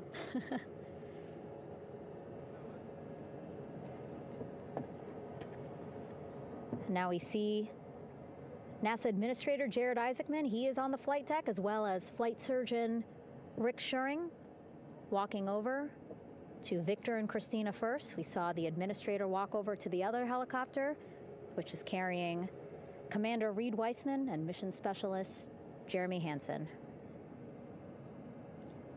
We heard from Rick earlier in the broadcast. Again, he said he's going to be out there on the flight deck to do another initial assessment of the crew, ask them how they're feeling, anything bothering them. But again, from what I'm seeing, they look like they're in great spirits and feeling pretty good for folks who just traveled 695,000 miles from Florida to the moon and now here to the Pacific Ocean.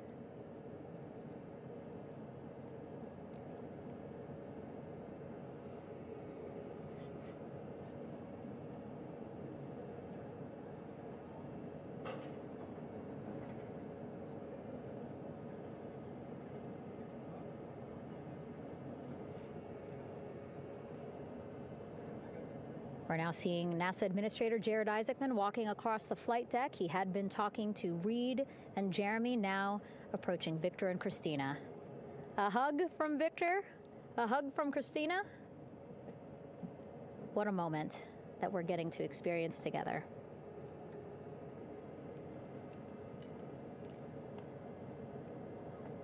I'm sure congratulatory words. You know, we got to speak to the administrator live on this broadcast as well, and he said the kid in him right now, giddy, absolutely giddy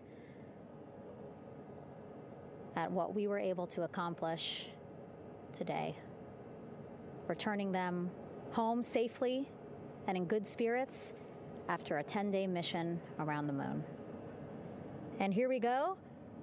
We're seeing Jeremy walking, waving across the flight deck, now on his way to the medical bay.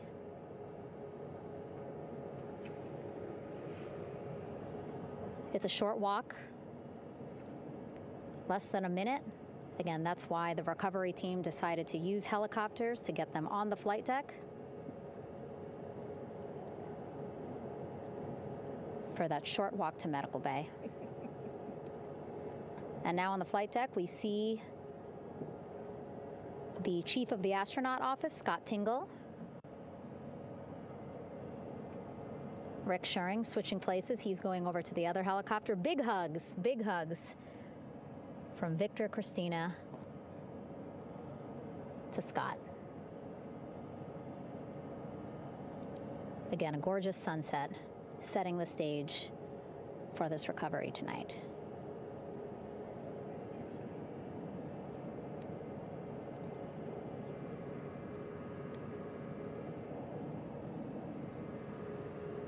All right, and now here we are, Christina, making her way, looking thankful, grateful, happy to be home.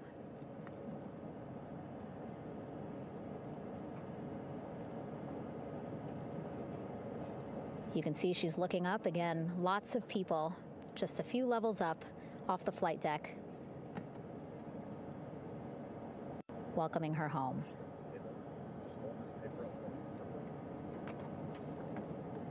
Scott holding the door like a gentleman, but back on his way to the other crew still on the flight deck.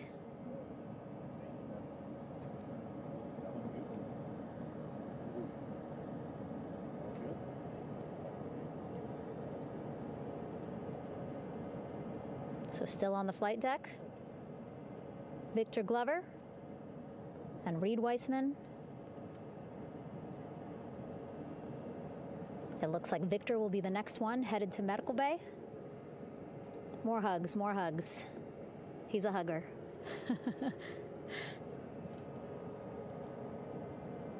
Victor looking good as he walks across the flight deck. NASA Administrator applauding. Victor applauding for all the folks on the ship with him who played a role in their safe return today.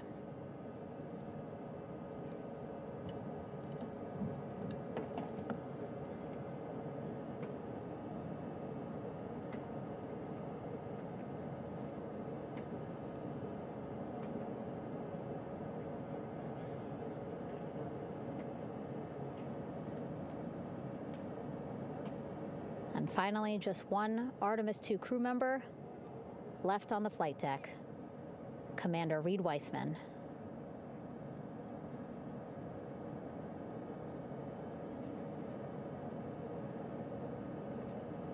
Applause from the group there on the flight deck, I'm sure, as well as on the level just above them, packed with people.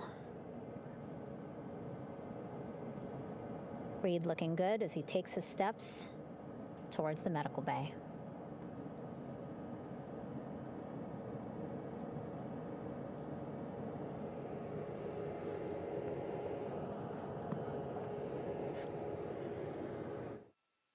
See our 4 Artemis II crew members back on the ship. Again, now they will head into medical bay, where they will be assessed by flight surgeons from both NASA as well as the Canadian Space Agency. A more in-depth assessment. When they get to medical bay, they will each have their own nurse. They will be helped out of their suits. And then again, we'll check to see that they're feeling good. Make sure it's not just adrenaline, but that they are feeling good from their long journey back from the moon. Beautiful shot of that sunset, illuminating our flight deck.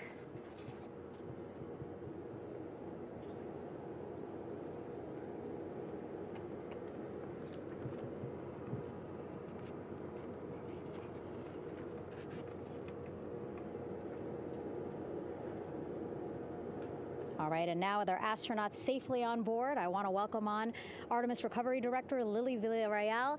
Lily, I don't know how you must be feeling right now. Ecstatic, relieved? I'm so ecstatic, relieved. Of course, we still have to bring the capsule into the well deck of the ship, but this is a major milestone to have the crew here on the ship and in med bay. You know, our team has been preparing and working really hard, and I'm just so proud of them all.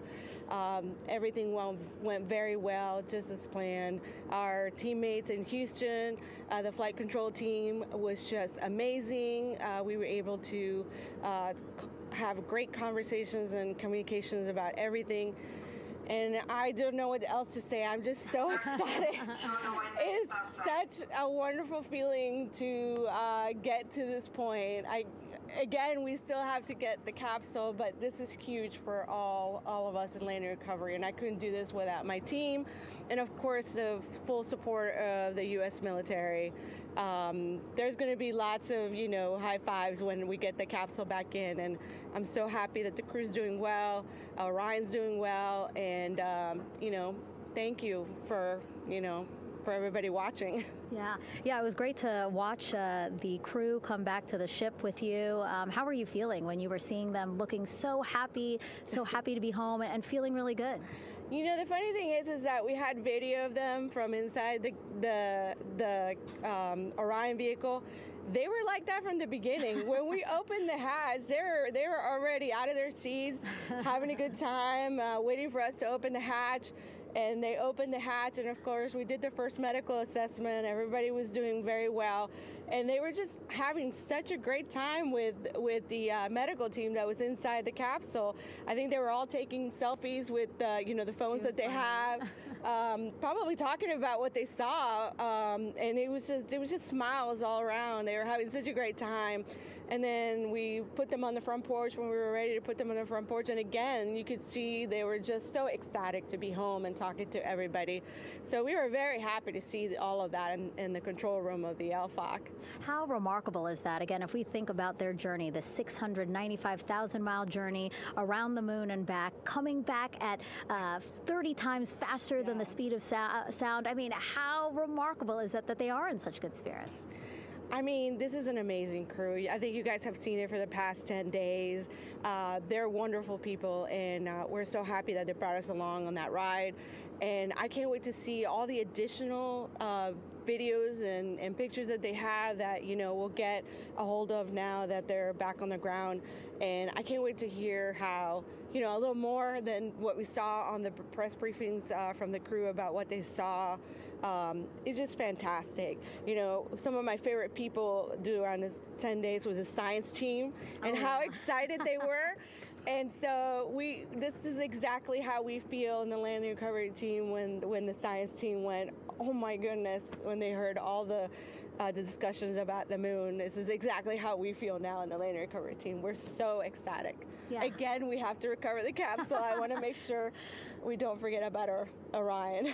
Lily's all about business. She's thinking about what's next. But yeah, speaking of these 10 days, I mean, we have been along for the journey with them, live with them 24/7 for 10 days, and just really seeing the engagement that we've gotten from around the world. What do you hope people take away from this mission? I think that's fantastic. So, my story was that I went to the Kennedy Space Center. I was born in Colombia. I was 10 years old when we moved to the United States, but when I was 7, my family took me to the visitor center, and that's when I learned about Apollo. And we went to the moon, and I learned about astronauts, and that story was what really fueled me to want to do STEM and want to be an astronaut. And I think that this Artemis program is going to do exactly what what girls, my age back then is 7, young people right now, girls and even like young men, obviously. But we want to empower people to know that you can do this, right? If you want to come and work for NASA, if I did it, they can do it. And Artemis program is just going to inspire everybody. And I'm so happy about that. Yeah. Like Apollo inspired me. Thank you so much, Lily. Really appreciate you being here. As you said, still a lot of work to do. 5 to 6 more hours to recover Orion that's still out in the water. So I'll let you get back to it. But you had beautiful words to say again. We hope that this inspires people. We hope that you come and join us at NASA and accomplish great things with us in the future. Yeah. Back to you, Rob. Thank you, Megan, and safe sailing out there in the Pacific. Here in Mission Control, it is now all quiet. The team of flight controllers and all their support personnel have left the room to enjoy the aftermath of a textbook touchdown by Integrity that splashed down in the Pacific right on target to complete this historic flyby of the moon, the Artemis II mission. With that, we'll wrap up our coverage for the night and point you to a post-Splashdown news conference in 15 minutes at 9:35 p.m. Central Time, 10:35 p.m. Eastern Time, where managers will discuss the return